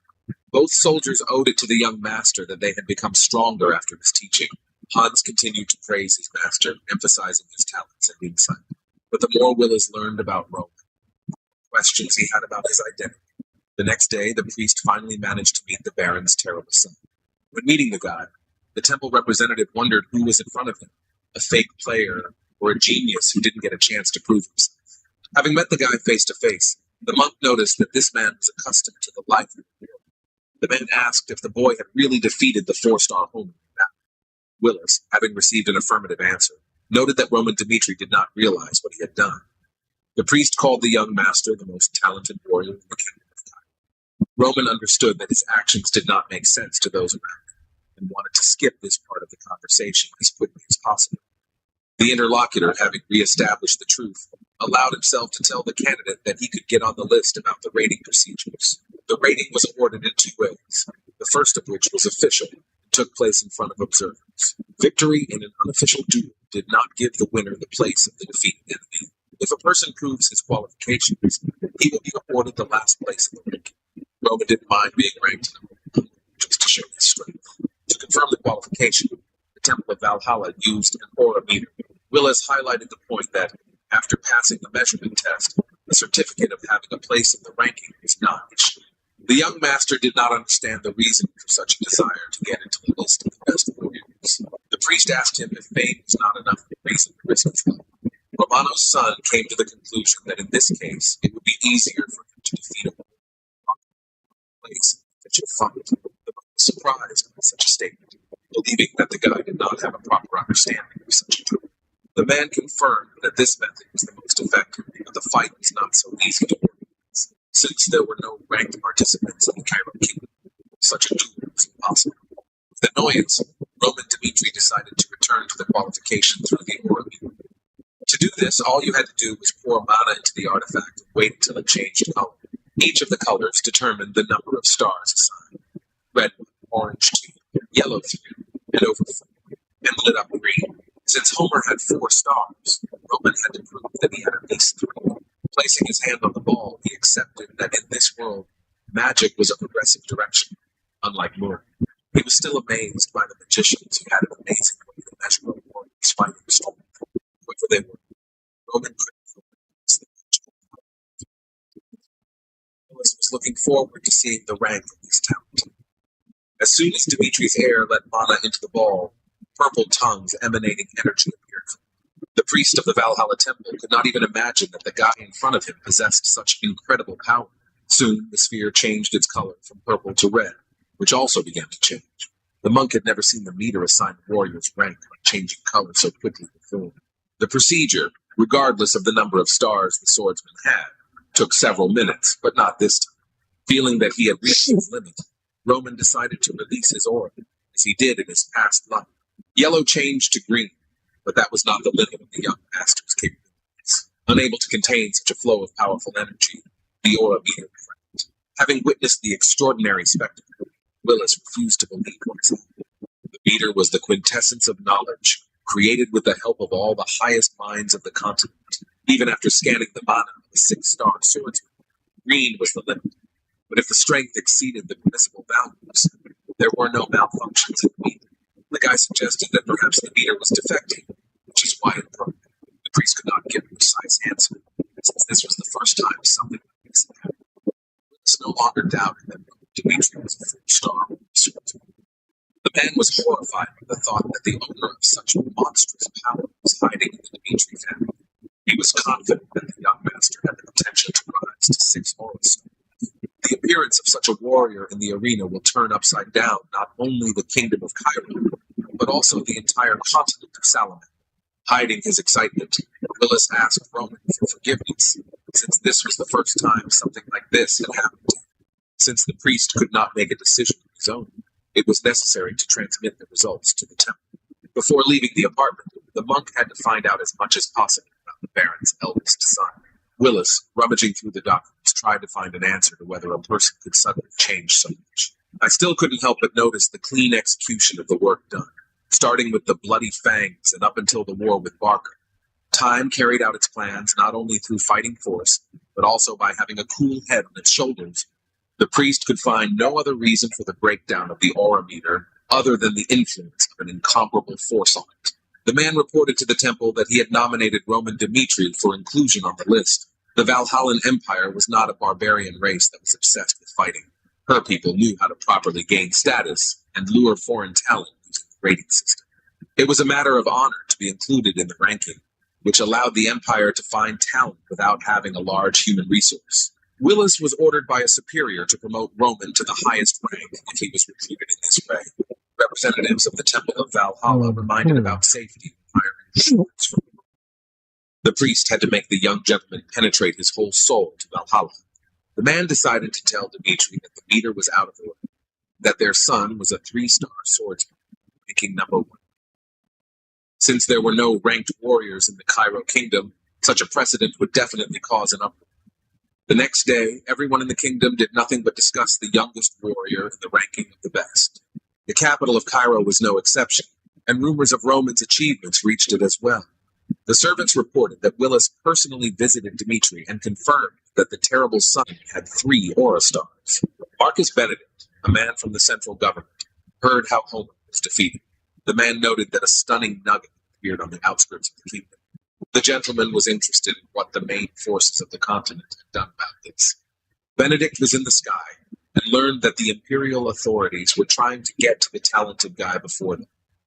Cairo was divided into 4 factions, one of which ruled the country. Another belonged to the aristocracy, and the remaining 2 remained with the empires of Valhalla and Kronos. The Marquis, who was the backbone of the aristocratic faction, sent people to Dimitri so that other authorities would not have time to take Roman away from him early. The nobleman did not want to allow the boy to fall into the hands of the royal family. Near the kingdom of Cairo, there were 2 large and influential empires, Kronos and Hector.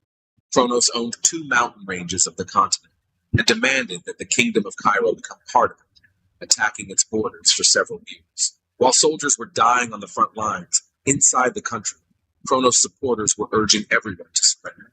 One of the Academy's students was outraged that, while fighting for their country, they did not have the right to a normal funeral. When asked by a friend if he was feeling well, Rodwell replied that he had gotten used to it during the time he'd been there. The soldier did not expect the front to be so terrible. Every day he thought about abandoning his diploma and returning home. Dimitri's second son threw a torch into a mountain of corpses, and the dead turned into a huge fire. Rodwell reasoned that if Cairo had been so small, they wouldn't have pounced on him like that, because there wasn't a single day that passed peacefully. A classmate asked if he had heard the news that his older brother had made it into the ranking of the strongest warriors. Hearing his brother's name, the boy couldn't believe that the navigator had actually risen to the level of 3 stars. Absolutely confident in his words, Romero's son declared that these rumors were complete nonsense. The Academy student stated that his brother was unable to defend himself, and although he did not know that his family had cleverly used him, he would soon find out.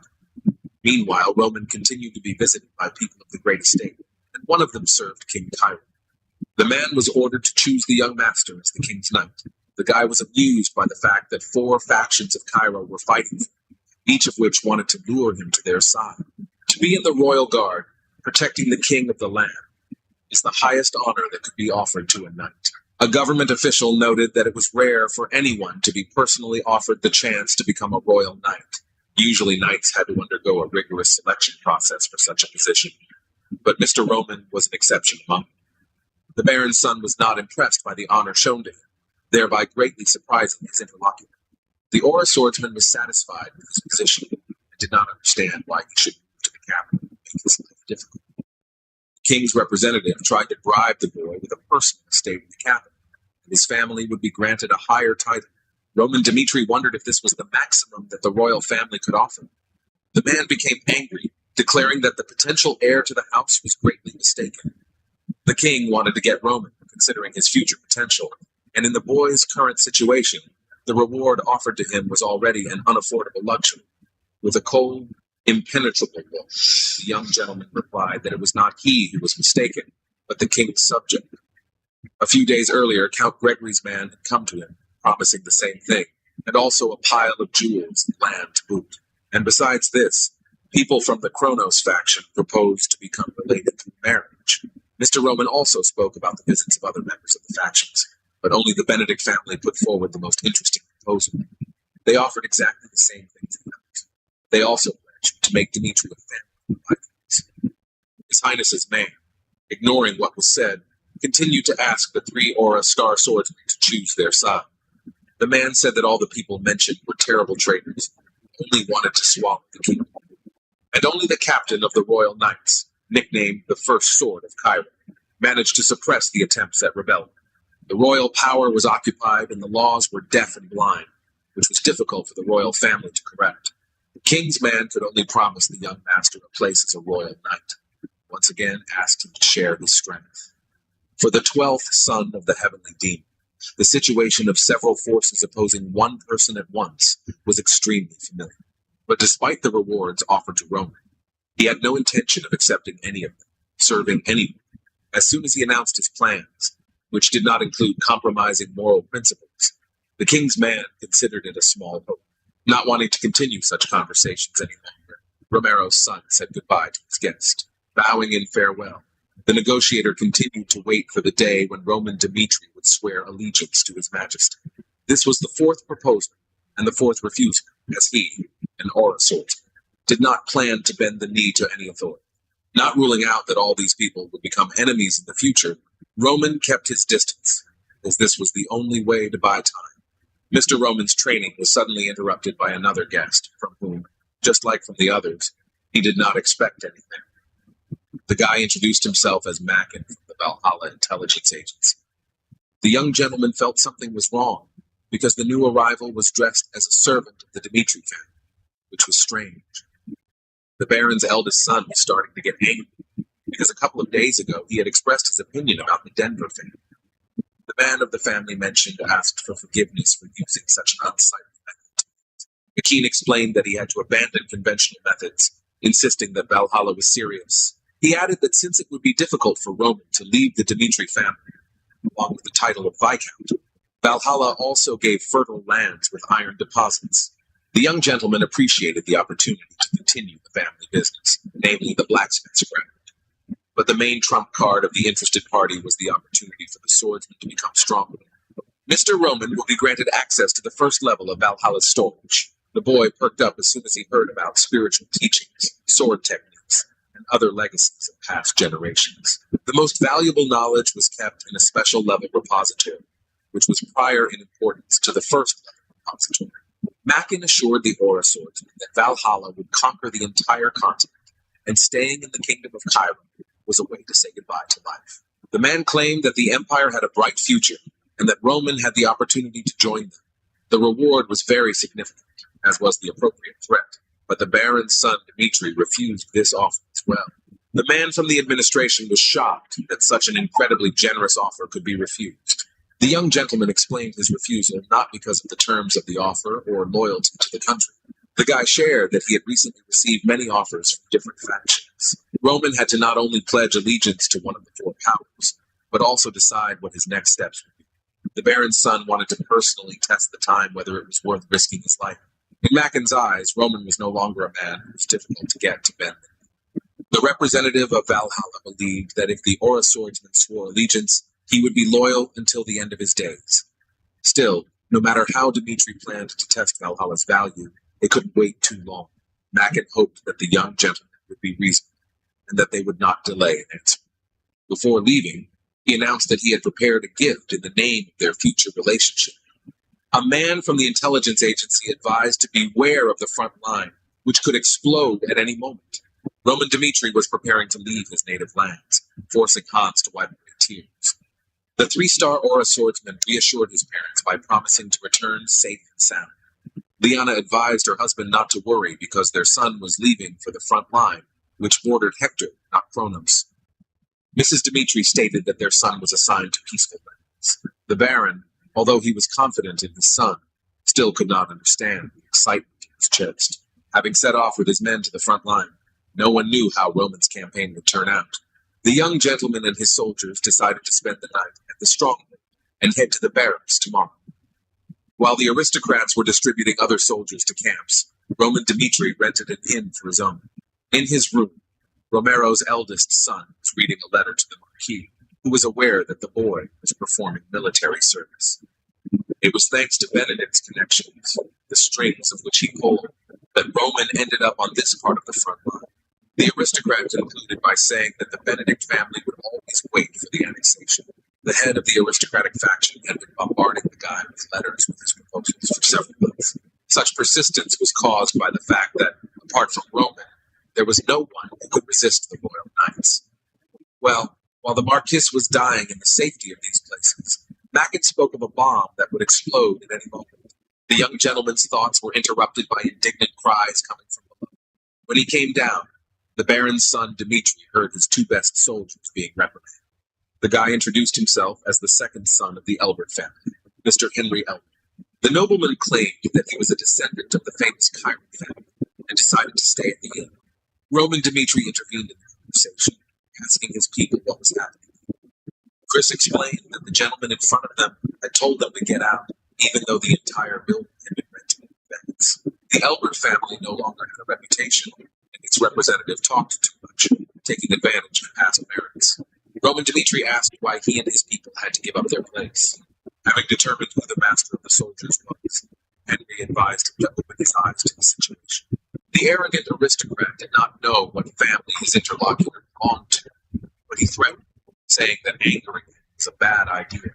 Henry Elbert gave them exactly 10 minutes to get ready, so that the owner and his men could get out of sight. The young gentleman had no intention of leaving the courtyard, and suggested an easy way to solve the problem that had arisen. Drawing his blade, Roman said that only by defeating him would the master be able to settle what had come in the court. Mr. Henry could not stand such impudence and became seriously angry, but one of the aristocrat's soldiers asked his master to stop immediately, since Roman Dmitri himself was in front of him. The soldier told the hot-tempered nobleman that this gentleman had entered the ranking of the best as the youngest warrior. The Elbert family member immediately calmed down as soon as he realized who was standing in front of him. Rumors about Vasily said that during the war with Barco, A young swordsman killed his eldest son in front of the whole family. The baron's son Dmitri asked his opponent why he had not yet drawn his sword. Henry, sweating profusely, said that he had completely forgotten about the scheduled meeting at that very time. Mr. Albert passed his words off as an apology and suggested that they end their discussion there. Having paid his respects to Roman, the boy still wanted to teach the Aura swordsman a lesson for neglecting his family.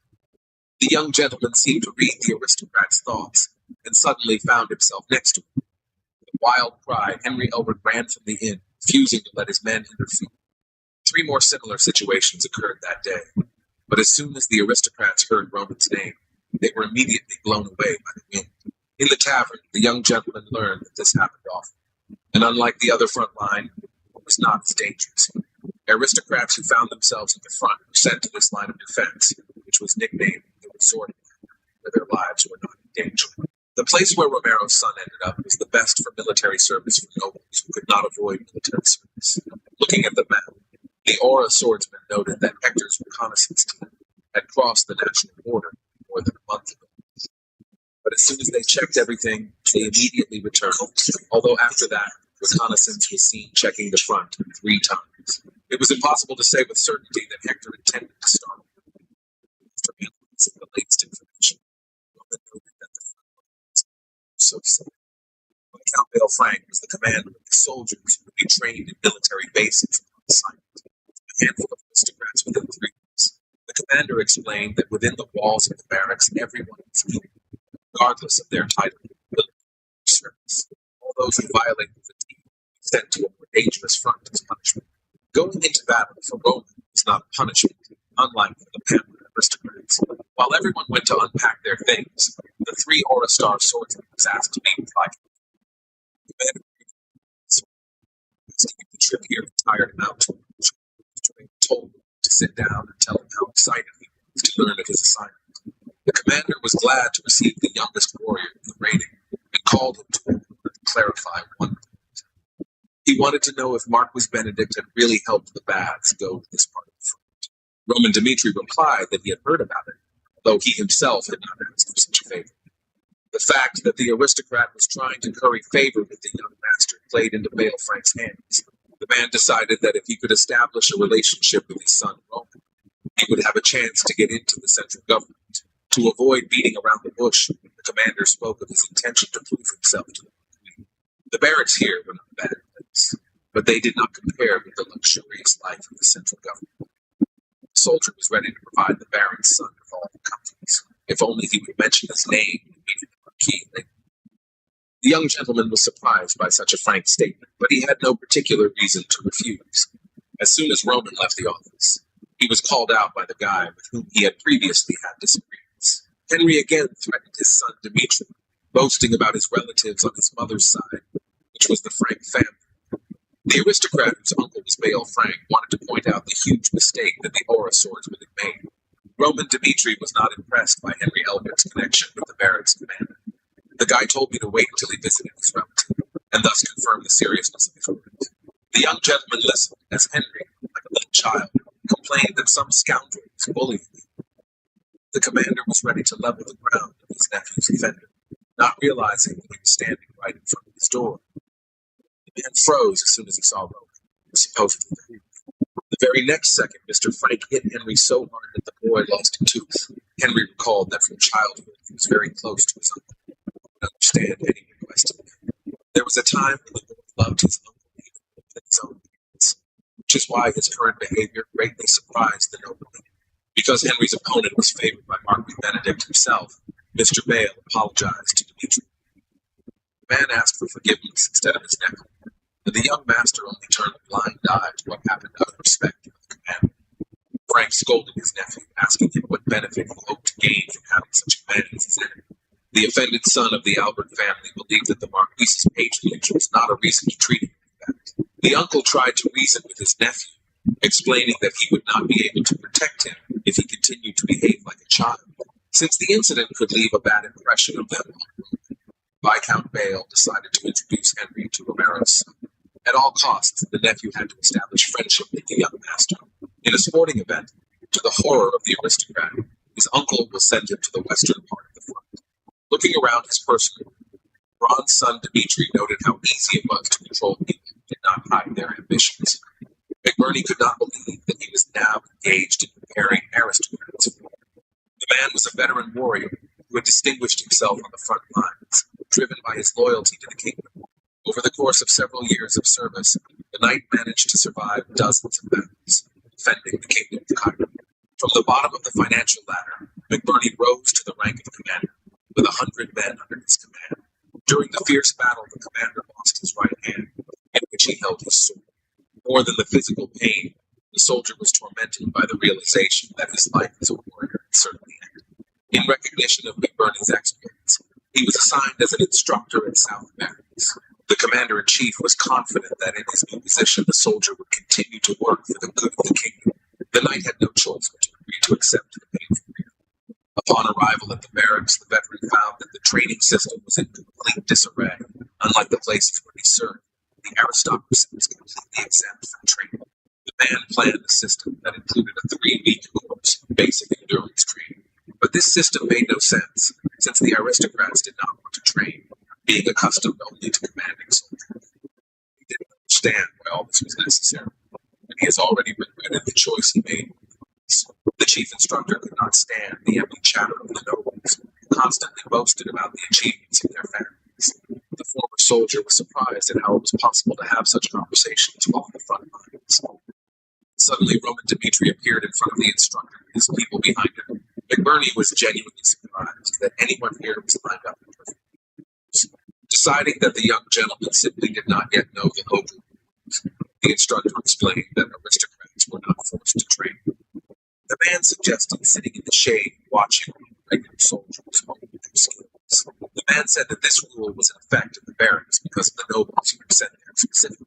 Roman stated that the enemy on the battlefield did not differentiate people by status. The war did not really take place in the plains. In order to give orders, the commander must also undergo training to know the terrain, which consists of mountains, rivers, and swamps. According to Romero's eldest son, the training was supposed to help soldiers unlock their potential and gain experience. McBurney, unlike all the aristocrats serving in the barracks, singled out Roman for his perfect understanding of the purpose of training. The guy asked to leave friendly smiles and ready to discard status. Go through any training. In the instructor's memory, this was the first aristocrat who expressed a willingness to follow instructions properly. McBurney promised himself that he would give it his all to at least 3 weeks of warrior training. The first week of training in the barracks was designed to increase the soldiers' endurance. Full of determination, the instructor allowed himself to plunge the recruits into hellish trials. The purpose of the training was to prepare soldiers for a surprise war, capable of reacting quickly anytime, anywhere. McBurney announced that regardless of the weather, the soldiers would run into the mountains with full gear. The pampered nobles wondered who the soldiers were who were capable of covering such a difficult distance. All recruits, without exception, had to undergo training in swinging bladed weapons. The instructor assured that with an unlimited number of repetitions, the soldiers would push themselves beyond their limits. For anyone who decides to give up halfway, McBurney will extend their sleep to favorite training. By evening, the nobles finished their training, outraged that they had been put under so much pressure from the very first day. One of the guys asked the soldiers not to forget about the others and to moderate their ardor. The aristocrat's friends supported him and told him that they had been called up for service, which meant they had no time to train. The nobleman turned to Roman's man, emphasizing the difference in the time spent on preparation. Henderson, who was from Lawrence, asked the boy how long he had been training. The recruit replied that it had only taken a year of training, that if they had trained for several years, they would not have been inferior to Dimitri's men.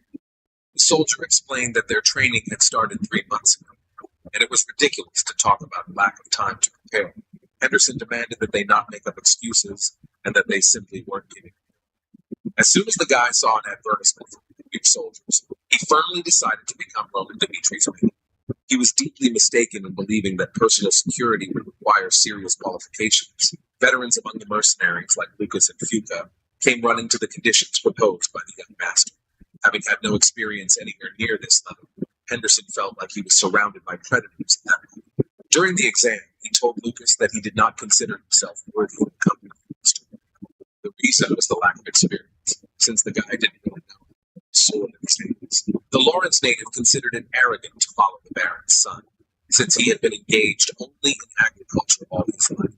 The Oronite found such a statement to be ridiculous, as the person decided to give up just because he was inferior to others in level. Chris said that when he first met Kevin, he saw nothing but anger in his eyes. At that moment, the knight did not understand why the master had picked up a boy from a poor family, but just closed the gap, and Kevin turned into a dangerous one. Just like this guy, Chris himself was. As the knight recounted during his first meeting with Roman, he blindly attacked him, almost losing his teeth. And he, like Kevin, also did not stand out for his special skills, but thanks to Roman's instructions, he was able to change. Chris said that accepting Henderson as a soldier was the master's decision, and he, like the others, was capable. Only Roman Dimitri could give the Lawrence native the opportunity to become stronger. The farmer could not imagine that he was chosen from a crowd of volunteers by order of the master himself. The knight managed to convince the boy to join Roman's personal army, thereby radically changing his life. Henderson has been training hard for the past few months, trying to catch up with his teammates, and eventually the boy became what he was now, asking a weak soldier what the war meant to him. Roman's man asked if the soldier would say that he could not fight when he was on the brink of life and death because he had spent too little time here. Henderson saw no reason to comply with the request, since the aristocrats did not try to improve themselves and dragged others down. The guy restrained himself from using force, and all because Mr. Dimitri's soldiers had already started a war within themselves. With each passing day, the difficulty of the brutal endurance training only increased. But the young master's soldiers, despite the difficulties, gritted their teeth and went on to the very end. The aristocrats did not understand why these men worked so hard. One of the nobles suggested that the soldiers were wasting their energy so that Dimitri's name could at least be recognized somewhere. And while some were mocking Roman, Henry Albert was thinking about how to win his favor. Instead of resting in the shade of the trees, the young master trained alone. Albert thought it was fine to make friends with aristocrats, but he thought that a commoner would not understand this. Appearing before the king, the ranger commander reported that over the past year, the detachment had penetrated the frontline territory a couple dozen times, studying 5 lines of defense. Jackson stated that all forces were thrown into defending the front line bordering the Roman Empire. Based on this, the commander guaranteed that the attack on the southern front, which had been left without attention, would proceed without difficulty. The kingdom of Hector was once comparable to the empire of Kronos, and grew in size thanks to its enormous military might. But in a brutal war with Valhalla, the kingdom was defeated, falling to the level of Cairo. The king was approached by his son, Prince Edwin Hector, who wanted to speak out regarding the situation. The boy noted that over the past 5 years, the kingdom had been experiencing a crop failure unprecedented in history. The money borrowed from the gold bank did not solve the problem, but only made it worse, turning into huge interest. The king also understood that if the situation remained the same, some would lose the meaning of being called a kingdom because of the war unleashed by his ancestors. Hector distanced himself from further wars so as not to make the same mistakes again. But as the prince assured his father, the kingdom had managed to prepare for the past year. Edwin asked the king to make a decision for the sake of his desperate people, and for the sake of the kingdom itself. The king, looking at his son, was surprised that he had not grown up to be such a weakling as his majesty had been. The prince was confident in himself, otherwise he would not have started such a conversation about war. The king did not have the rigid backbone that the only heir to the throne had, so from that moment on, he handed over all power in the war to Prince Edwin Hector, for whom this was a great honor. And while Hector was preparing to start the war, the 3-week training session in the southern barracks came to an end.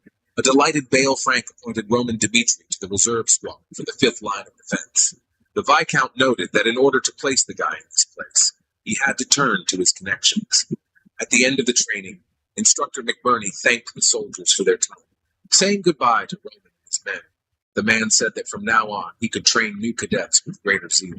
And as a sign of his gratitude, the former soldier handed the young gentleman a bundle.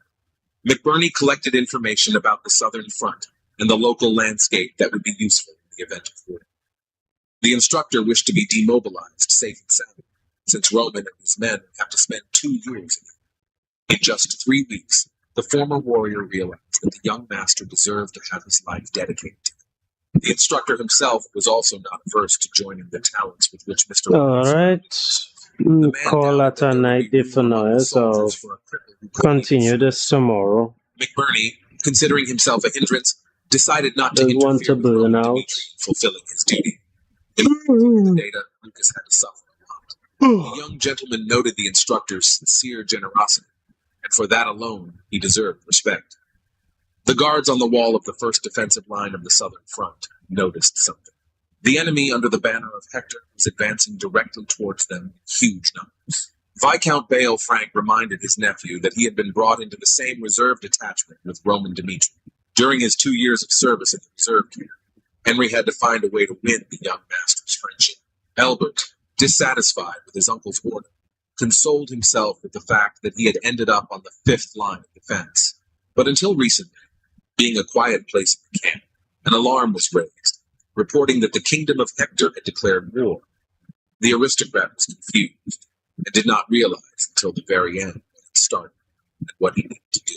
As soon as Henry came to his senses, Roman and his men who were walking ahead of him had already disappeared without a trace. At the very beginning, the first line of defense came under attack, and its fortress gates were breached. The greatest threat was to the troops of the All right. defense, who desperately Time for some gaming, some light the gaming. enemy soldiers penetrated into all possible places without much effort.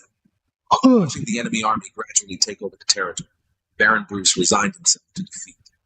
The fifth line of defense had long since lost its appearance as a front line, Some light filled with gaming. aristocrats who were not forced to fulfill military duty. The man responsible for this was Commander Bruce, who happily accepted bribes to line his own pockets. The man considered it suicide to defend the fifth line of defense to the very end. The commander-in-chief ordered to hold the line to the last, protecting the innocent people behind the walls of the fortress. After the order was given, Baron Bruce ran as fast as he could, but not after his army, but in the opposite direction. Under the guise of reporting the threat directly to the king, the commander wanted to escape from the battlefield while preserving his life. And while the commanders of the fifth line were running, Roman Dimitri and his men were heading towards him. The soldiers began to help as best they could, since of all the lines, it was the fifth line that had the lowest defensive capability. The young master was in a hurry to prevent the enemy from breaking into the territory of the Cairo kingdom. It was a maximum of an hour's journey to the defense line. Roman suddenly stopped and ordered his soldiers to do the same. A useless commander rushed towards the three-star Aura swordsman, trying to attract attention in every possible way. All right. Baron Bruce reported that his protection Save was this here. not reinforcements for the fifth line. Having heard I'll come back to deal with this and asked tomorrow. why he was here without soldiers. The man was unhappy that a man from the I'll reserve play army, some light which was created gaming. from the junior Then aristocracy, again, dared to again, give again. orders. The young master had no intention of wasting time listening to the baron's lamentations. Grabbing the commander by the throat, Gonna do some light gaming. Come back to you another time, which will be tomorrow. I shall tackle it some more, see if I could finish it up. How long I've been streaming for now? Say about roughly an hour, 48 minutes, close to 2 hours. I'll come back to this tomorrow. What am I going to stream next? All right, Epic Games. We'll see them guys on them online. Yep, them online.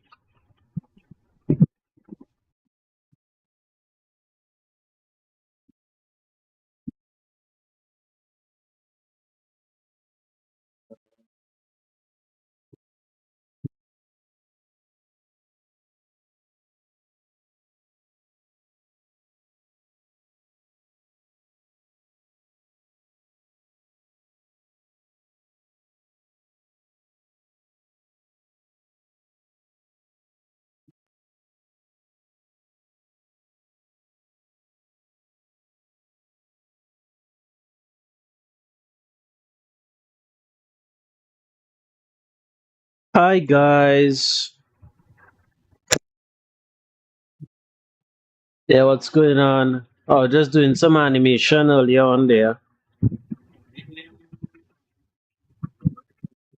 Silk Song. Hollow Knight. I was animating the character na Hornet versus Lancer. It's coming along slowly but surely.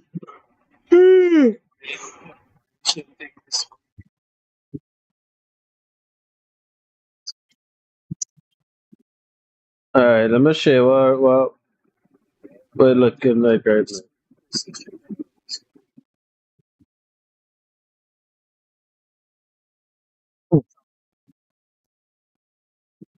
Let me show you what's going on right now. This far reach so far. Yeah. Oh, TikTok.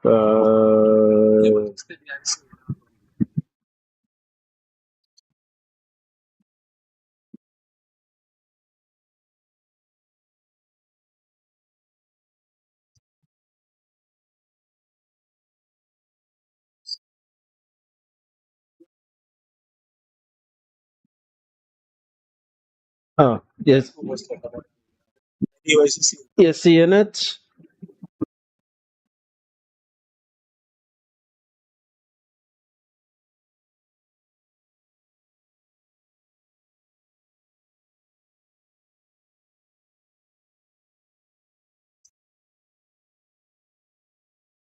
What do you think so far?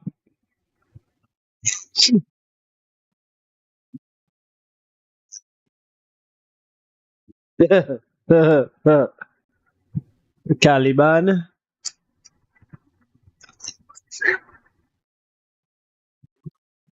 Yeah, I like Caliban too. He good.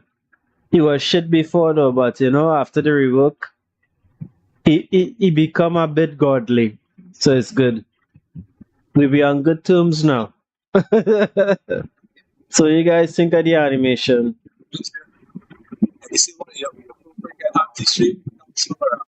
But what?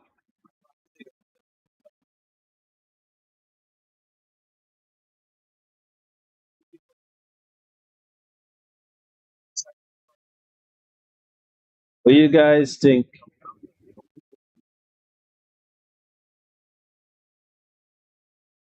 You watch? What you think of the animation?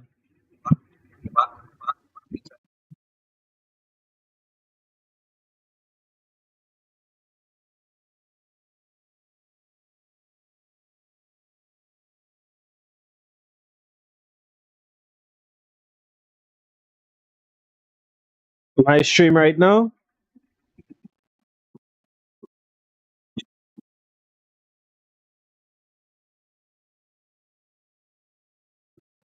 Yeah, this is my government. Well, yeah, everybody know me as Anthony Cadet.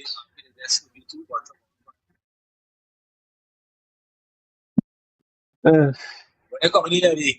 I coming in now.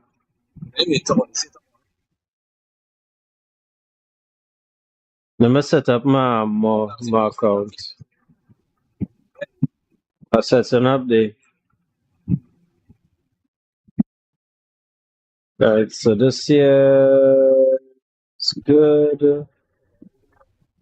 Right. Oh, you don't do all your media already?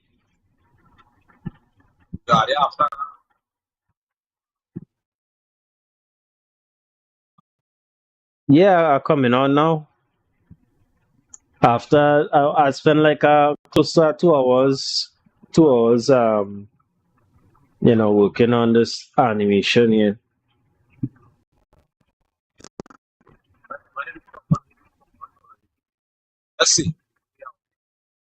Yeah, coming on now. Loading up.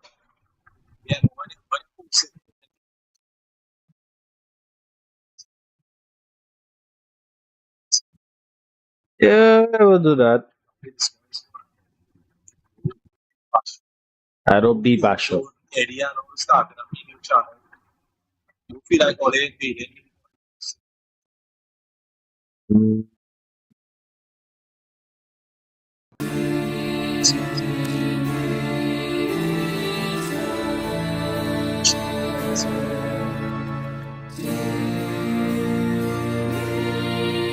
Oh, flame! Oh, flame! Eterno, it's your lucky day. Affinity booster. What affinity booster good for again? EXP. And nah. EXP and I go with the resource. Resource booster. Going with resource. I want resources. Resources. Mm-hmm. The resources. Yes, resources.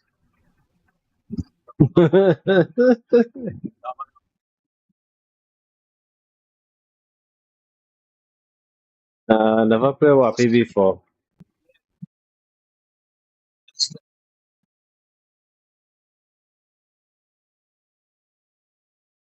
I don't gamble.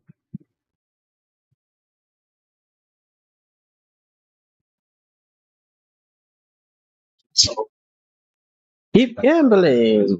Keep gambling.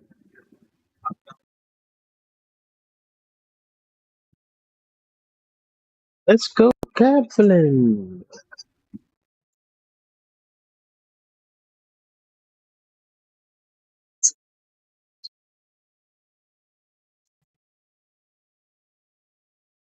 Who?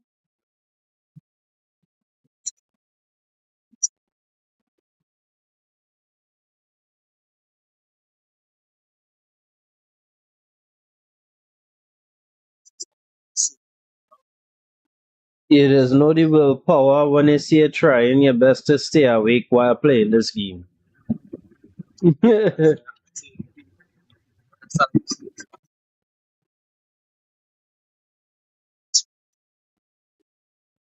This happen. It happens.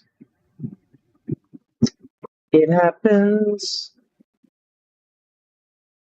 Bit too often too though. Well, to me this happen a bit too often. I just end up dropping asleep and you will end up see me running up on a wall, making love to a wall, like, you know, what he doing over there? you sleep in your room. You sleep in your room.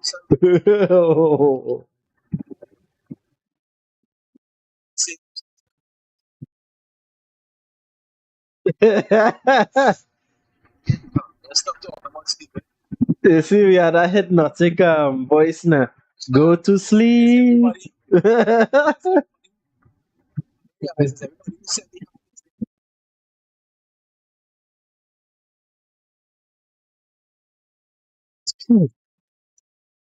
Member Stag.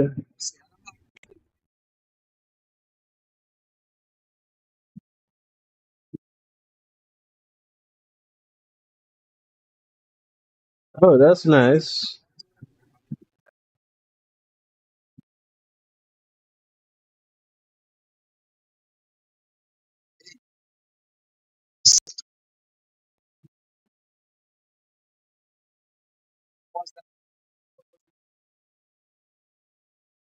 so they were Hey, what's up, Jack? All right, you streaming? Yeah? How come I'm not seeing you though? see us.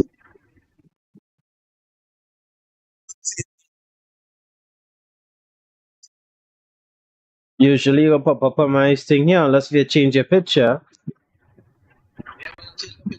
Oh, steel rotate. I wanted to send you a picture. Ah, okay. Yeah, I just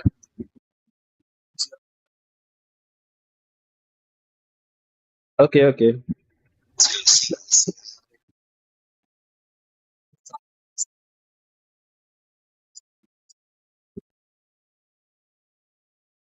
Mostly animator, but yes, artist too.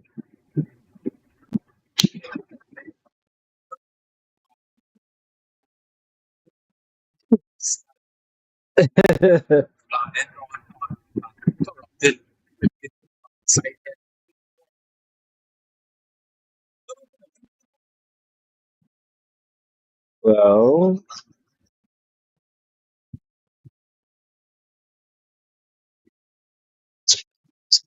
this is interesting. This is rather interesting.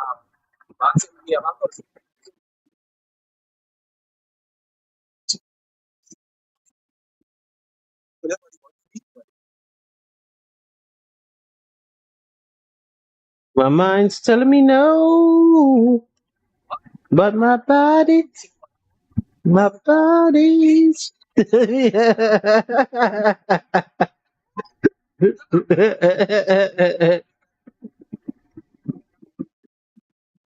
Oh, God.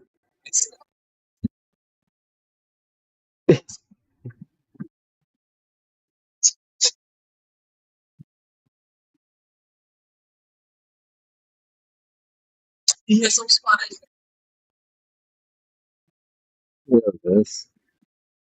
I'm gonna see my builds here. What's going on? Ooh, the guns are built.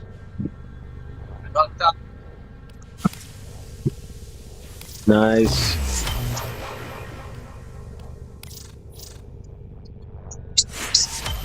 I am on.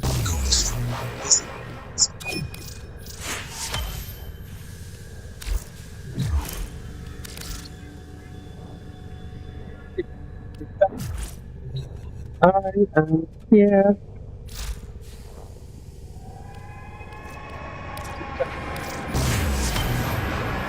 Mhm.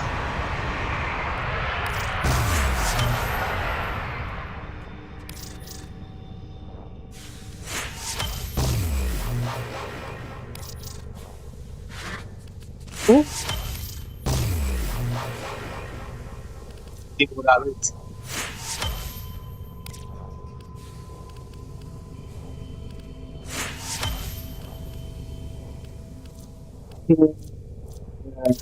Right, you.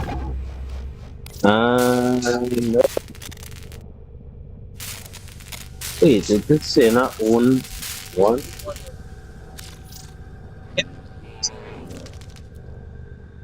Yes, I am.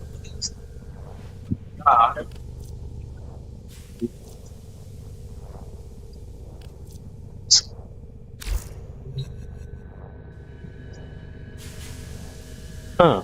Interesting. Looks like I already have one of those already.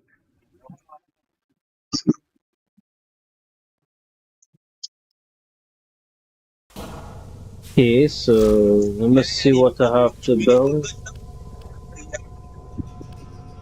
What do I have to build? Oh, so let's see.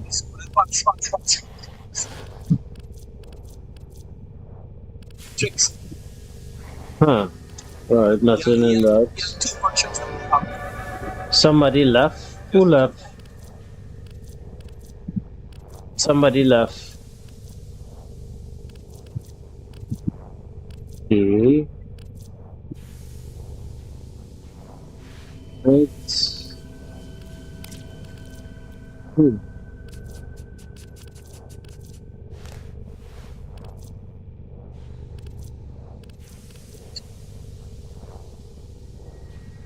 I don't know them going give me them.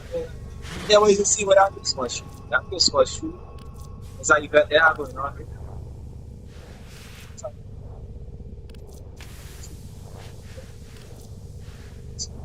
So,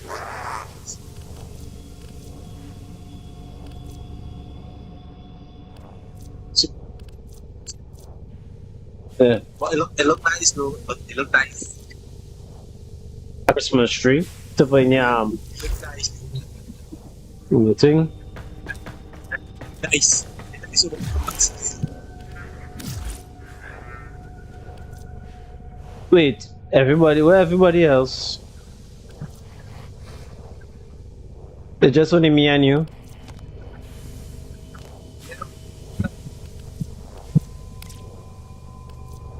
Like I saw more people coming.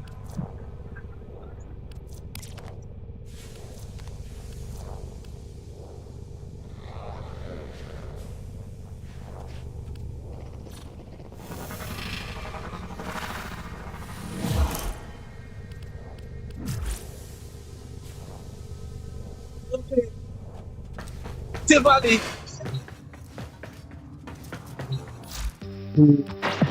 Yo. Yeah.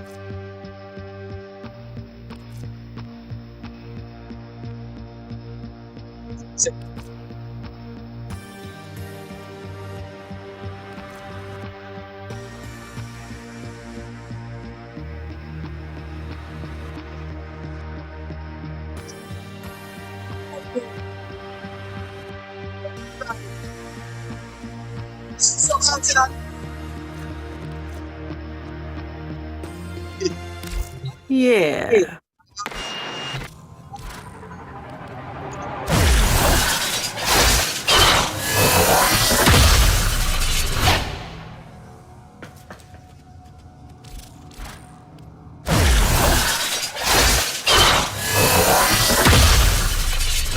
Is it weird that I find this kind of romantic?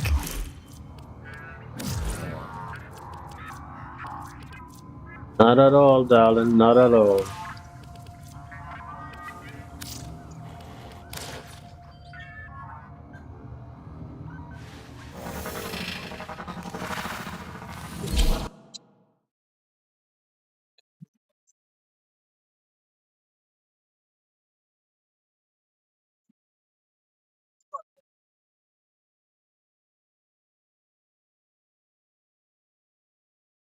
Miami Vice.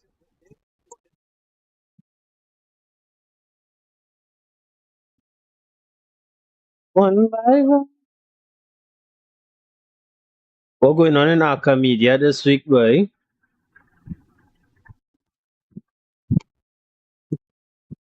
What are you talking about?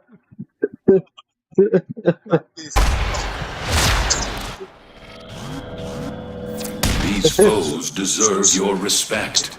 Honor them with quick deaths, and I with your victory. Watch out. I'm detecting void fissures nearby. Do you have a matching relic?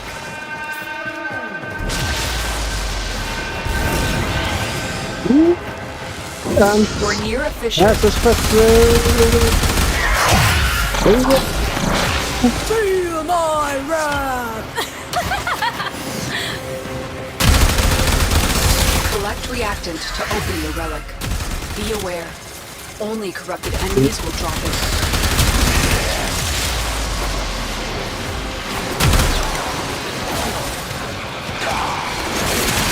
Don't forget the reactant. You need more to open that relic. Well done, Tenno. Your relic is opened.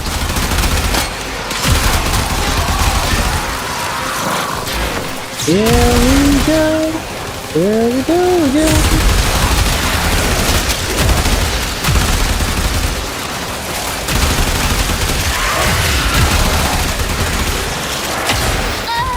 She got me! Yep, I did!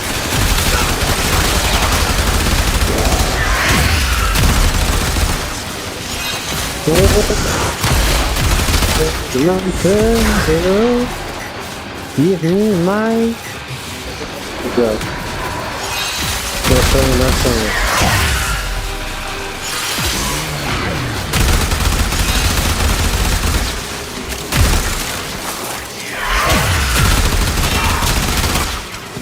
Oh, you peasant!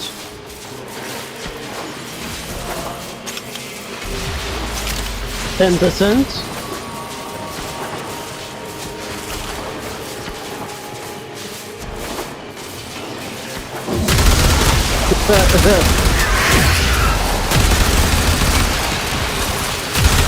From darkness you came, and to darkness I consign you!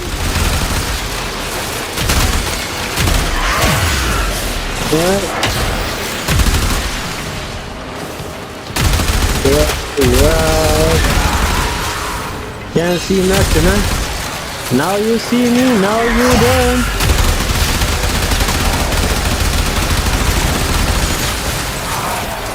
But you know the wits. Listen in your eyes. You can't see nothing. If you can't see nothing, your guard is down. Yeah, take that, that.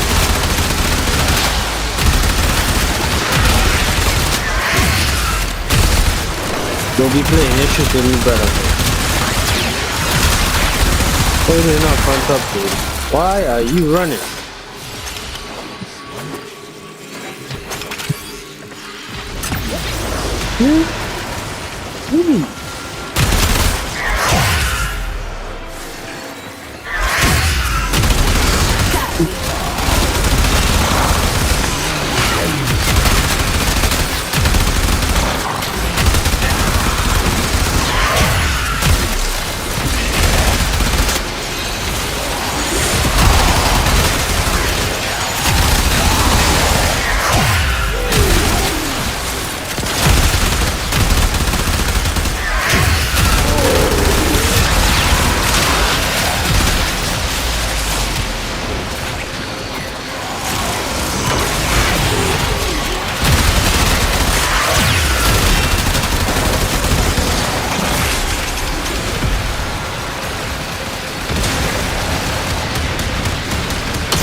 Oh, why do you have to make me do that?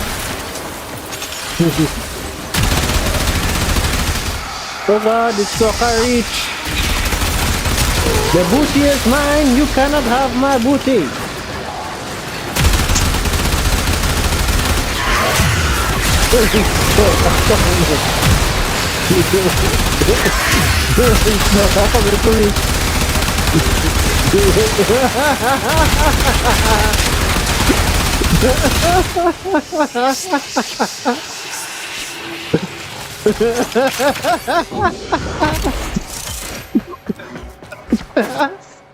You see what? You see what happened? Happened with Marga. Ayo. The booty is mine. Can't have it. Reinforcements available. Do you choose God, to leave right. now or continue fighting?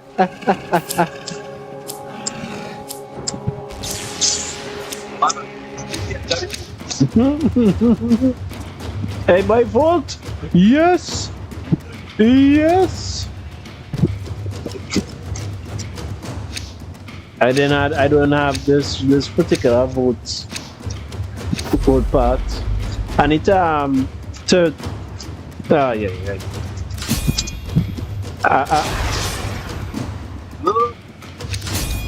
I need to thing again. I need to reform again.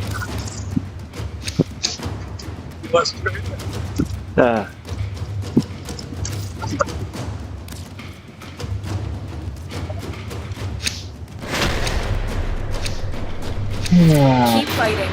Another opportunity to extract will appear soon. No, at reform this warframe again.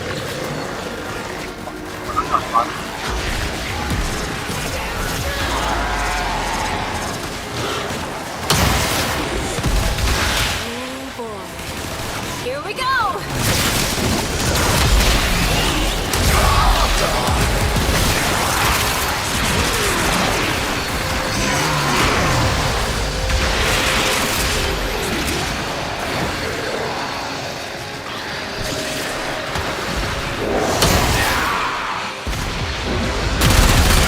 Alright, there we go.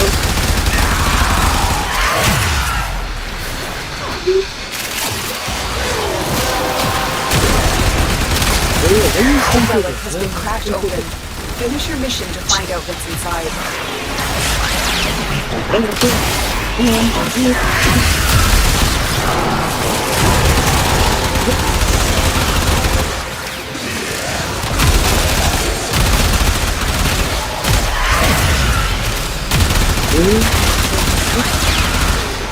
Now you see me, now you don't. You don't know.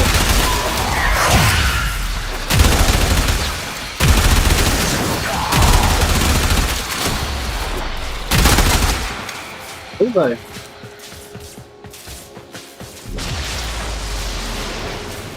Ito, naging ba yan?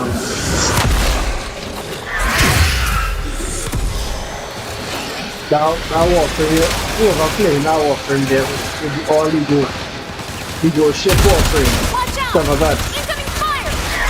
some of that, and the clone gun then. I think he has no gun there. I think that's one side under the multiply.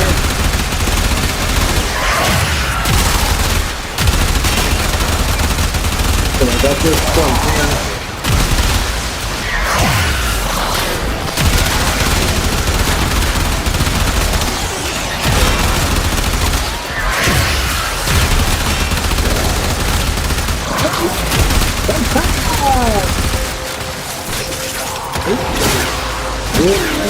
Here's where I leave you.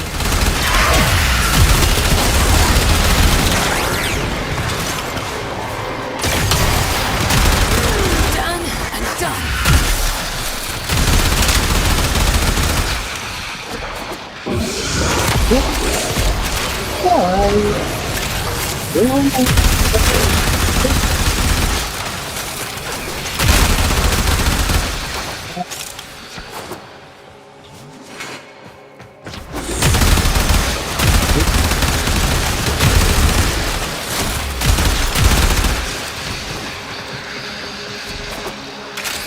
We may have to ship in the back here.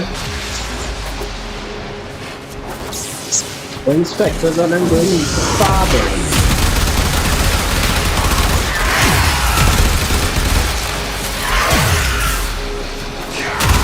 Sorry. Oh, you don't? Do you know how much metal's in your body? I do!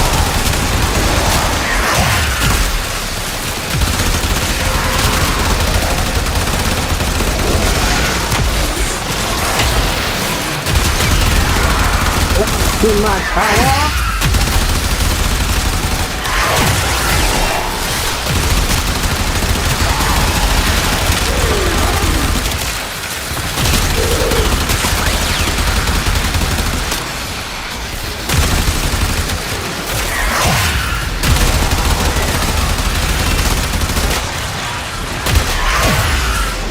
Oh God, Shoka.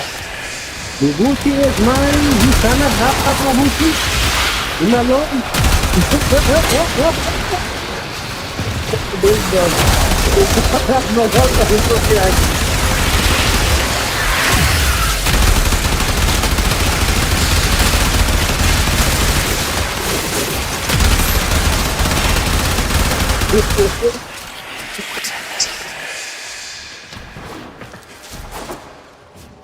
Hey, Polly, this Extraction is ready. Unless you can Yeah. handle more of the enemy. All on this for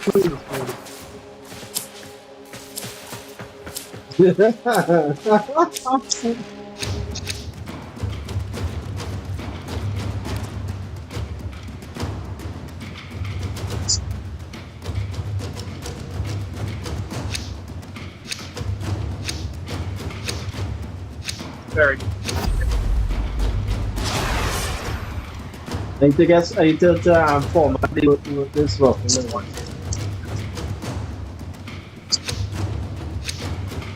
I'm going to format. What you have learned here will serve you Yeah, well. I'm going to format the weapon my unit. That max out already.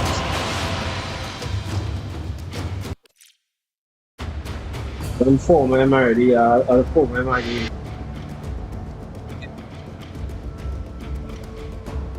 Trying to get a maxed out mag here. I ain't lashing nobody. If you like Santana, or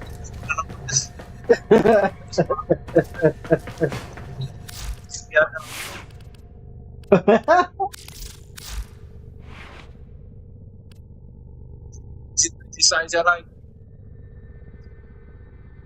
well, she and whispering, whispering in the next step.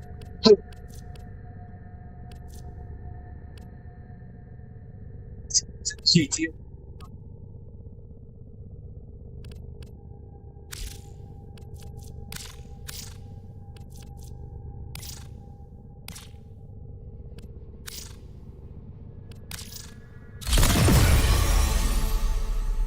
Mm. Yes, I.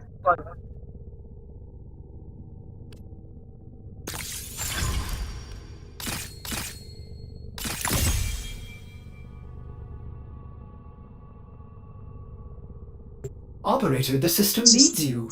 Will you begin another mission? That's good. Mm.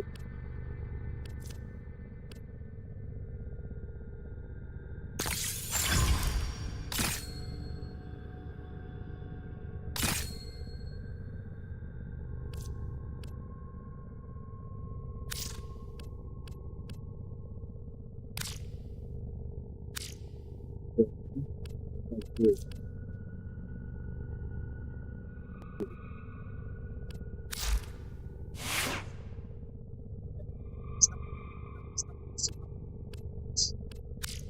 Outside.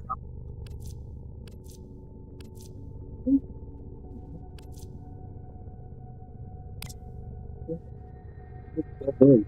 That's good. Mhm.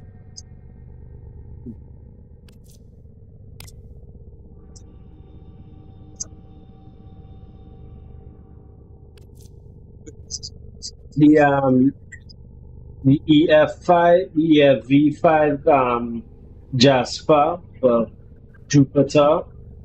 Jupiter. Yeah. Is that a good gun? That's on the Progata. I have no experience with demo. Yeah, hold on.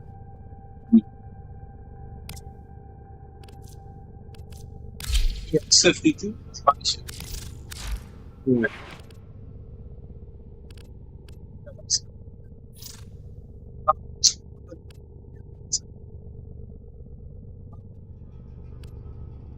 Understandable.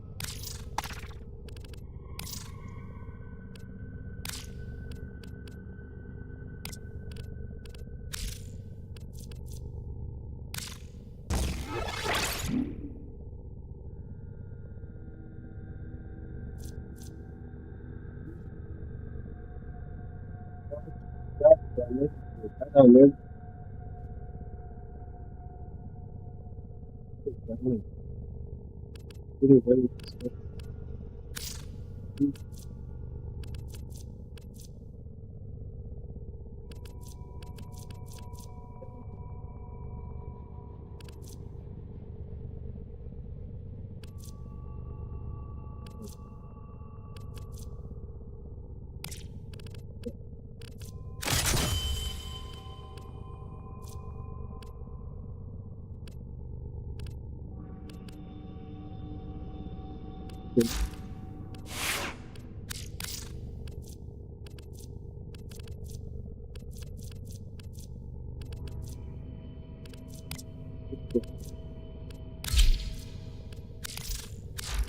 If I may say, Operator, your chosen warframe suits you. Ha, ha.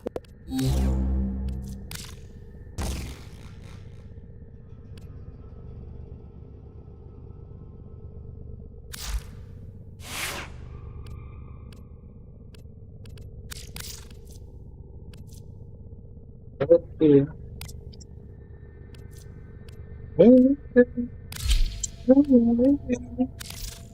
So,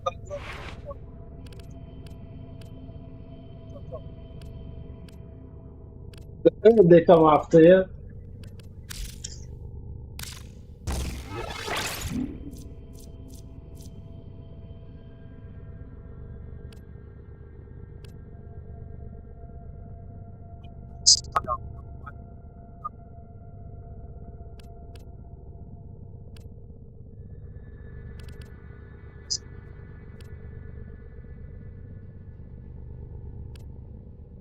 seven buttons.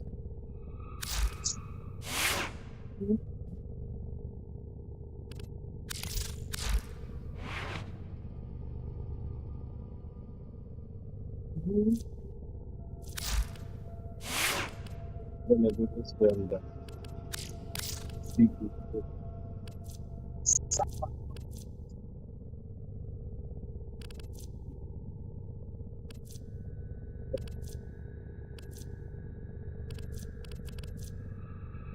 Are there any guns in this game that is electric only?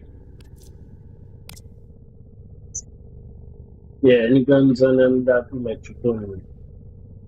So you gotta put that on it.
New alert marked on navigation, Tenno. I'm sorry, once we get fire appreciate no bro. Get you, man.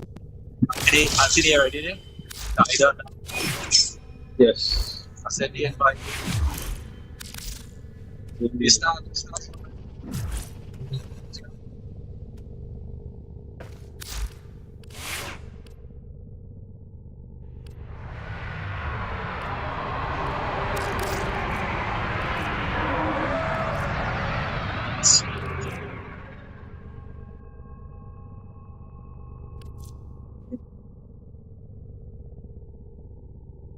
You max out your Dex Furious.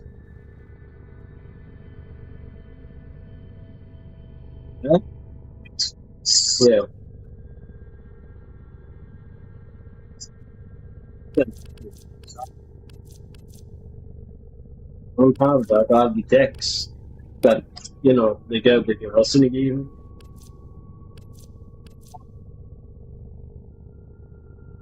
See the invite? Dex. What's up? Right. Secondary. If you have a... Just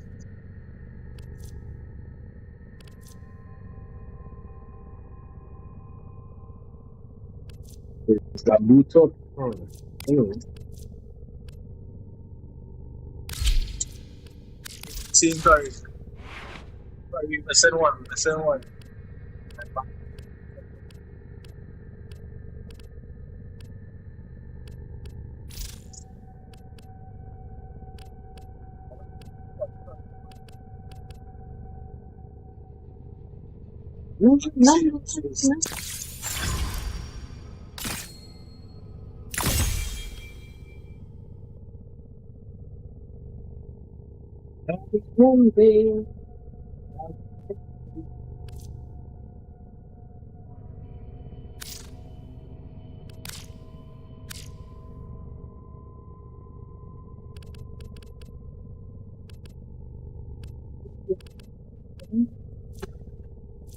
Okay, it's only pair.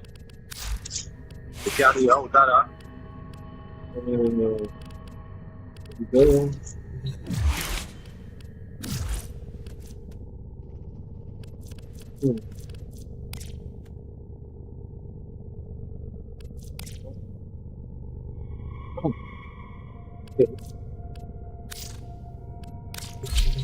I don't know how I get here, but... He's that's not.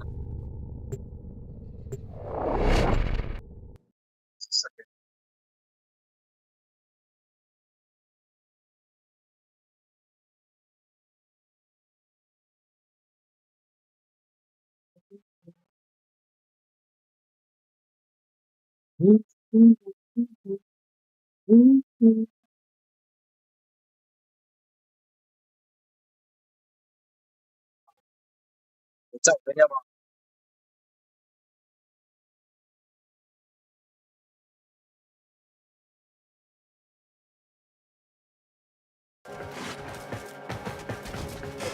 Still fire.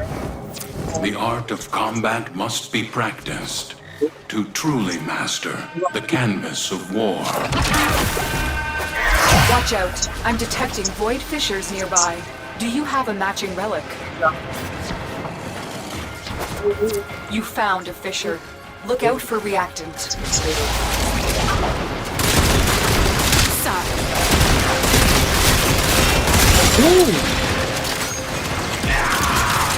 They're dropping reactant. Use it to crack open a relic.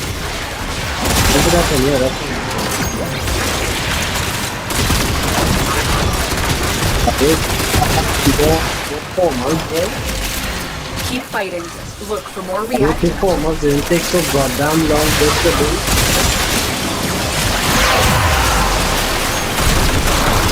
Well done, Tenno. Your relic is open.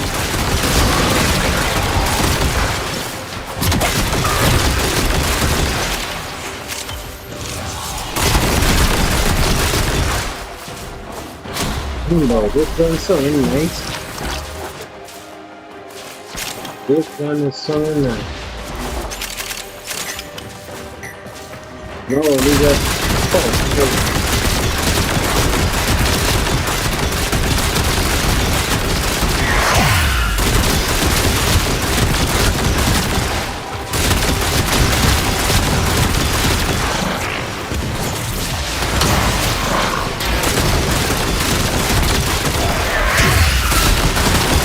Oh, why'd you have to make me do that?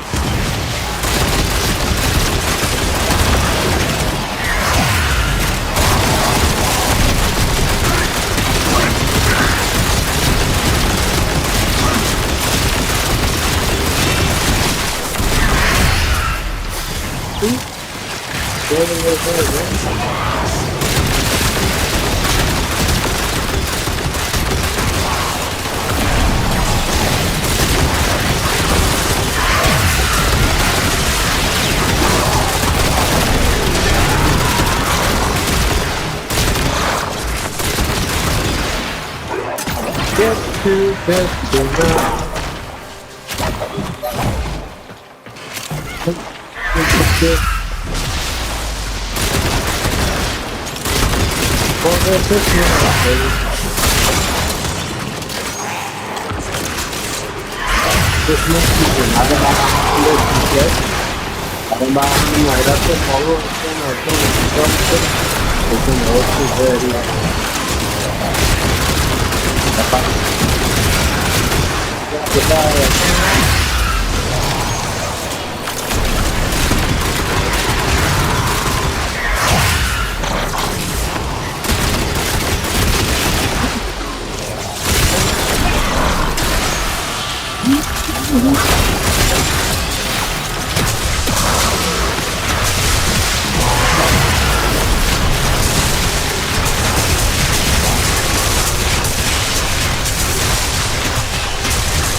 Extraction is ready.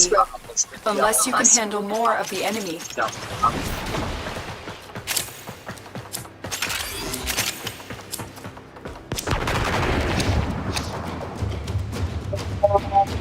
Oh, I own this. That's still gonna take it. Might come in handy later.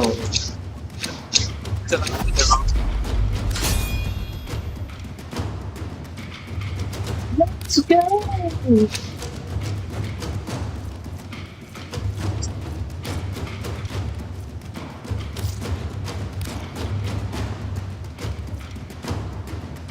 Step first, step first.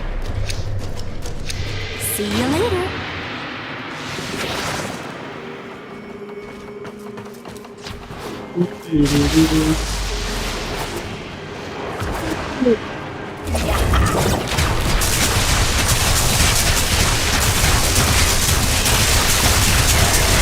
Go away, man.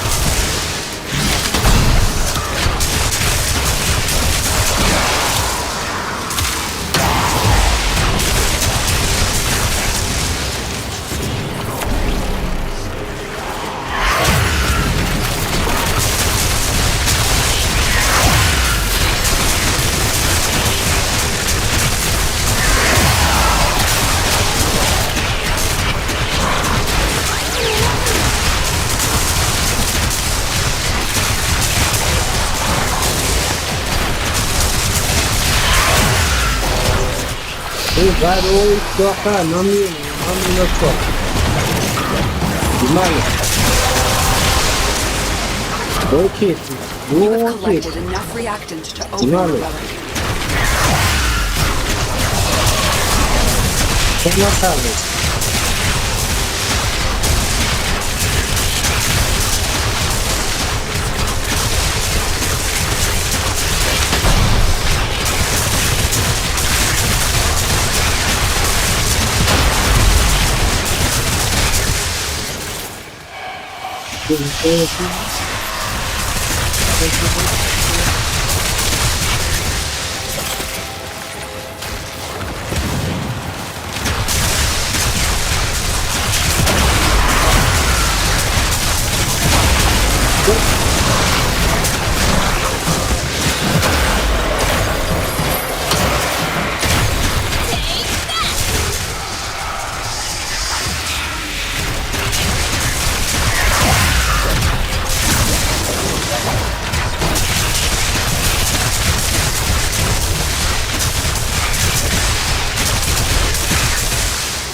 É, não entra. Está tão.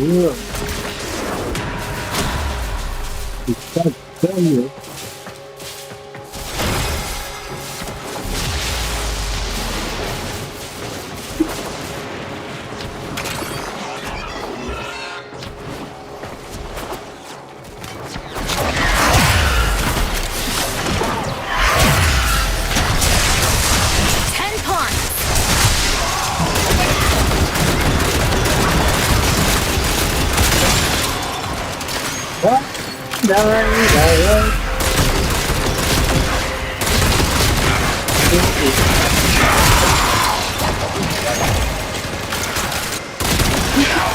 Somebody Spider-Man,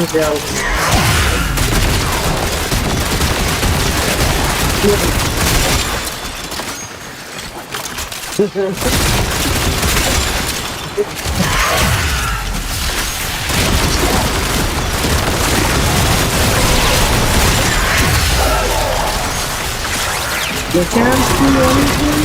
Stop. See that, man?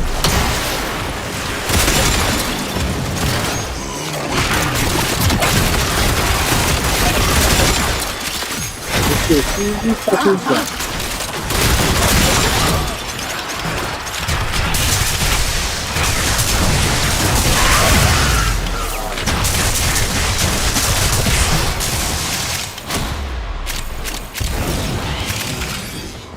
So many things.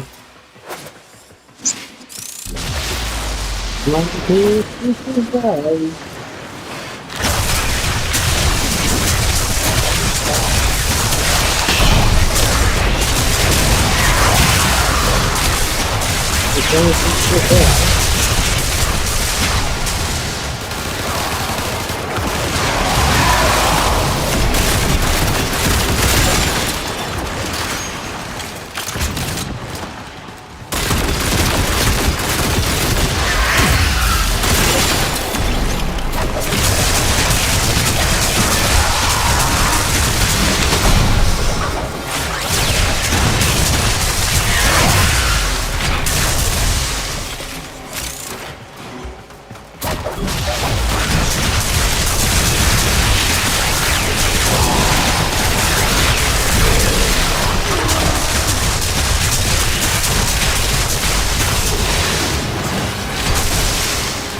Right off this.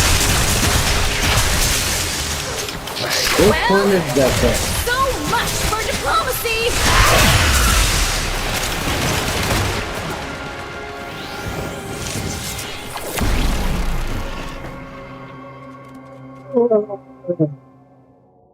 Reinforcements available. Do you choose to leave now or continue fighting?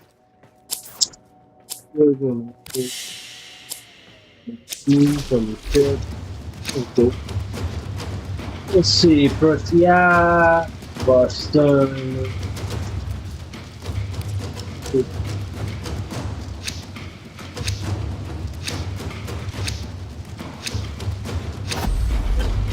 Let's keep Come on, last guy. Who's coming? One. Also.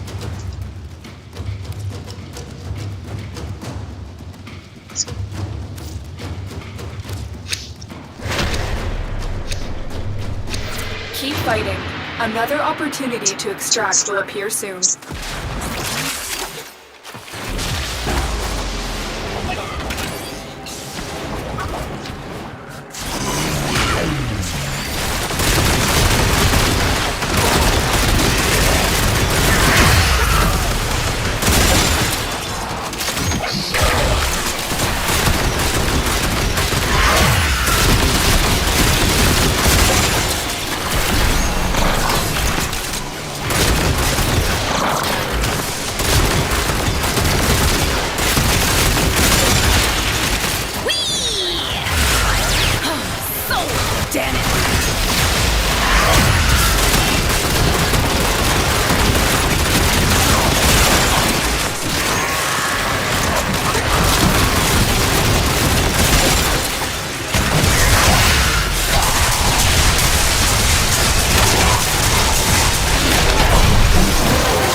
The relic has been cracked open. Finish your mission to find out what's inside.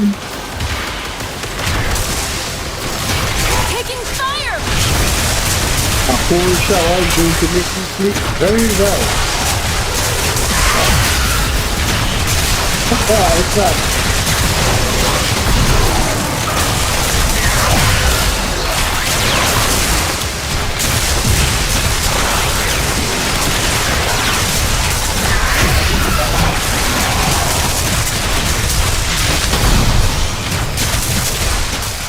There he comes again.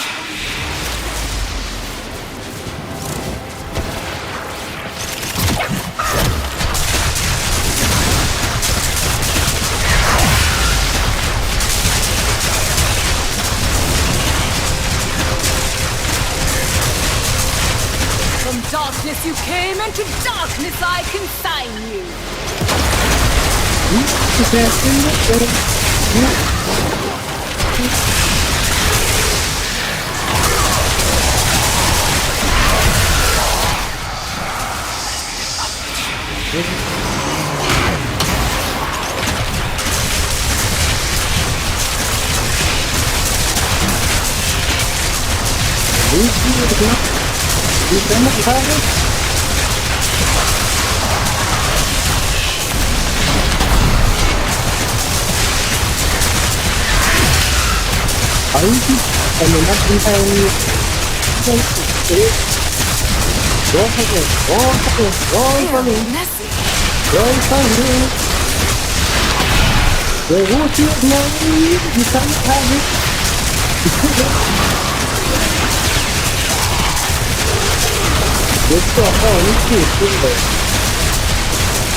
Somebody else?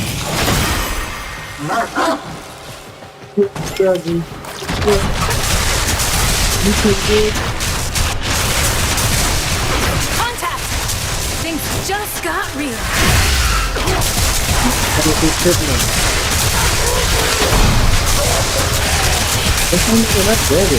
One more added to my dead asshole quota.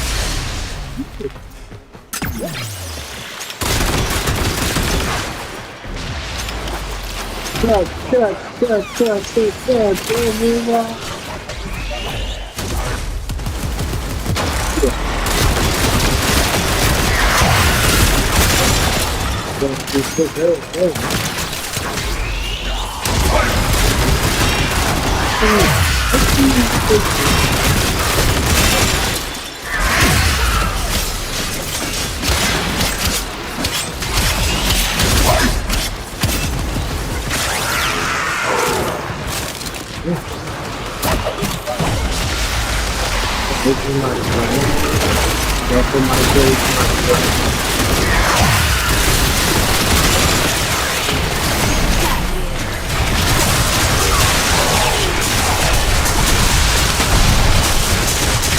Here we go again!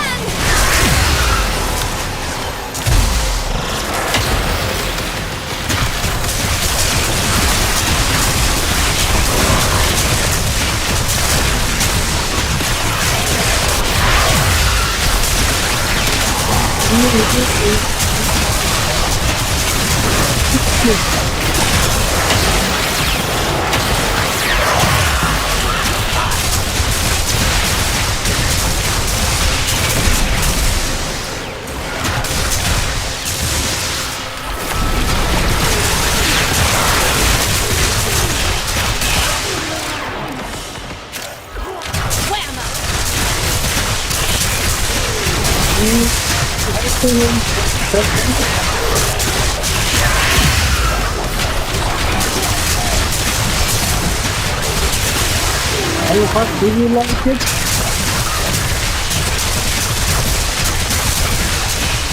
Extraction is ready. Unless you can handle more of the enemy.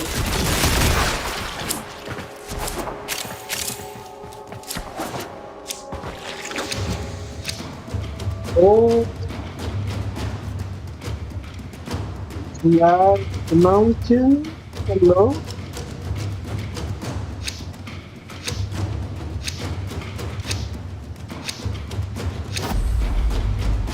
Yeah. We good? Very good.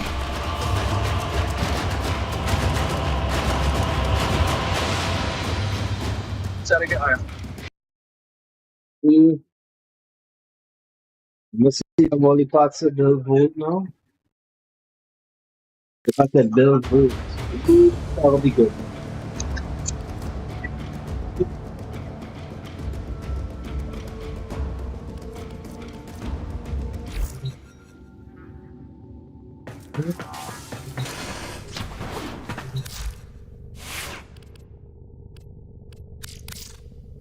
What's Bill doing?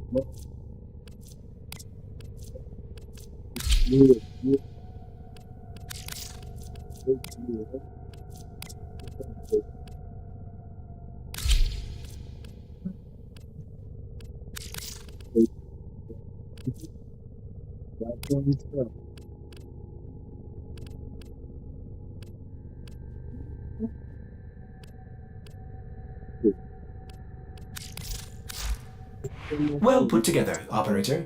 Now get out there and Cut down the. make the Lotus proud. So nicht fair.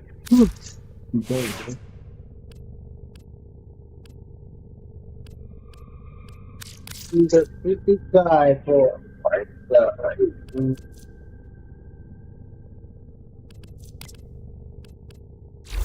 Something around.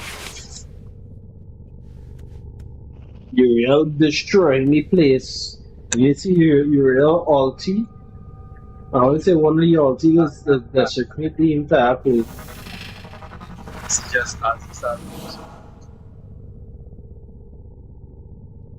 I see somebody do that full line, just killing everything. And you just son of be like, wow, it's Christmas. Everything is so shiny.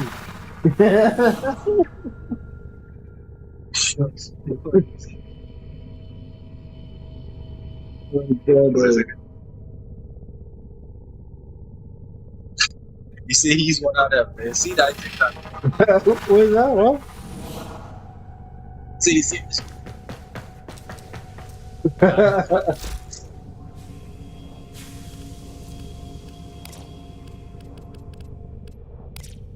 Well, your name is Corey.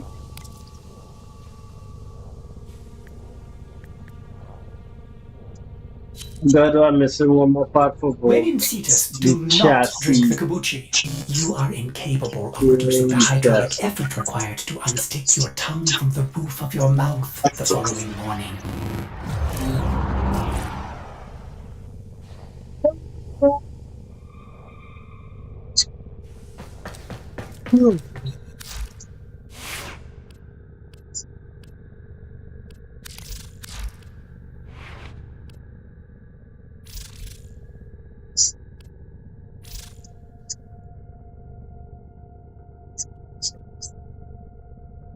It's the round.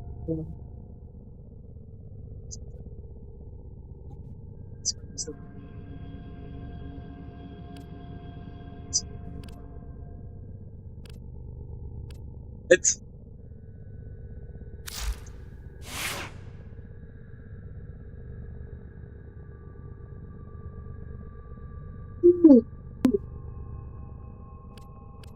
I waiting on you guys. Whenever you're ready. I got many of many things. So anything goes. I always say, any I of have two friends that joined.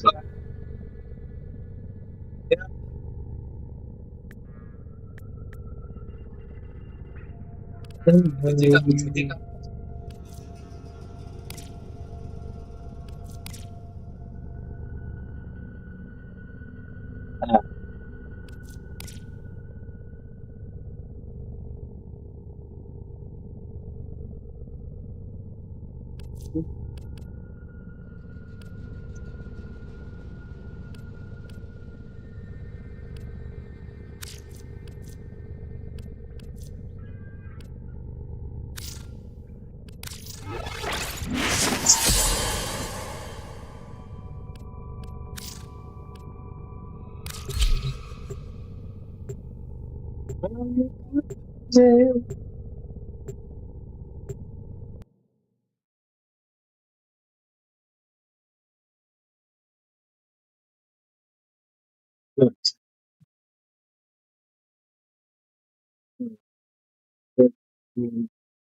You go.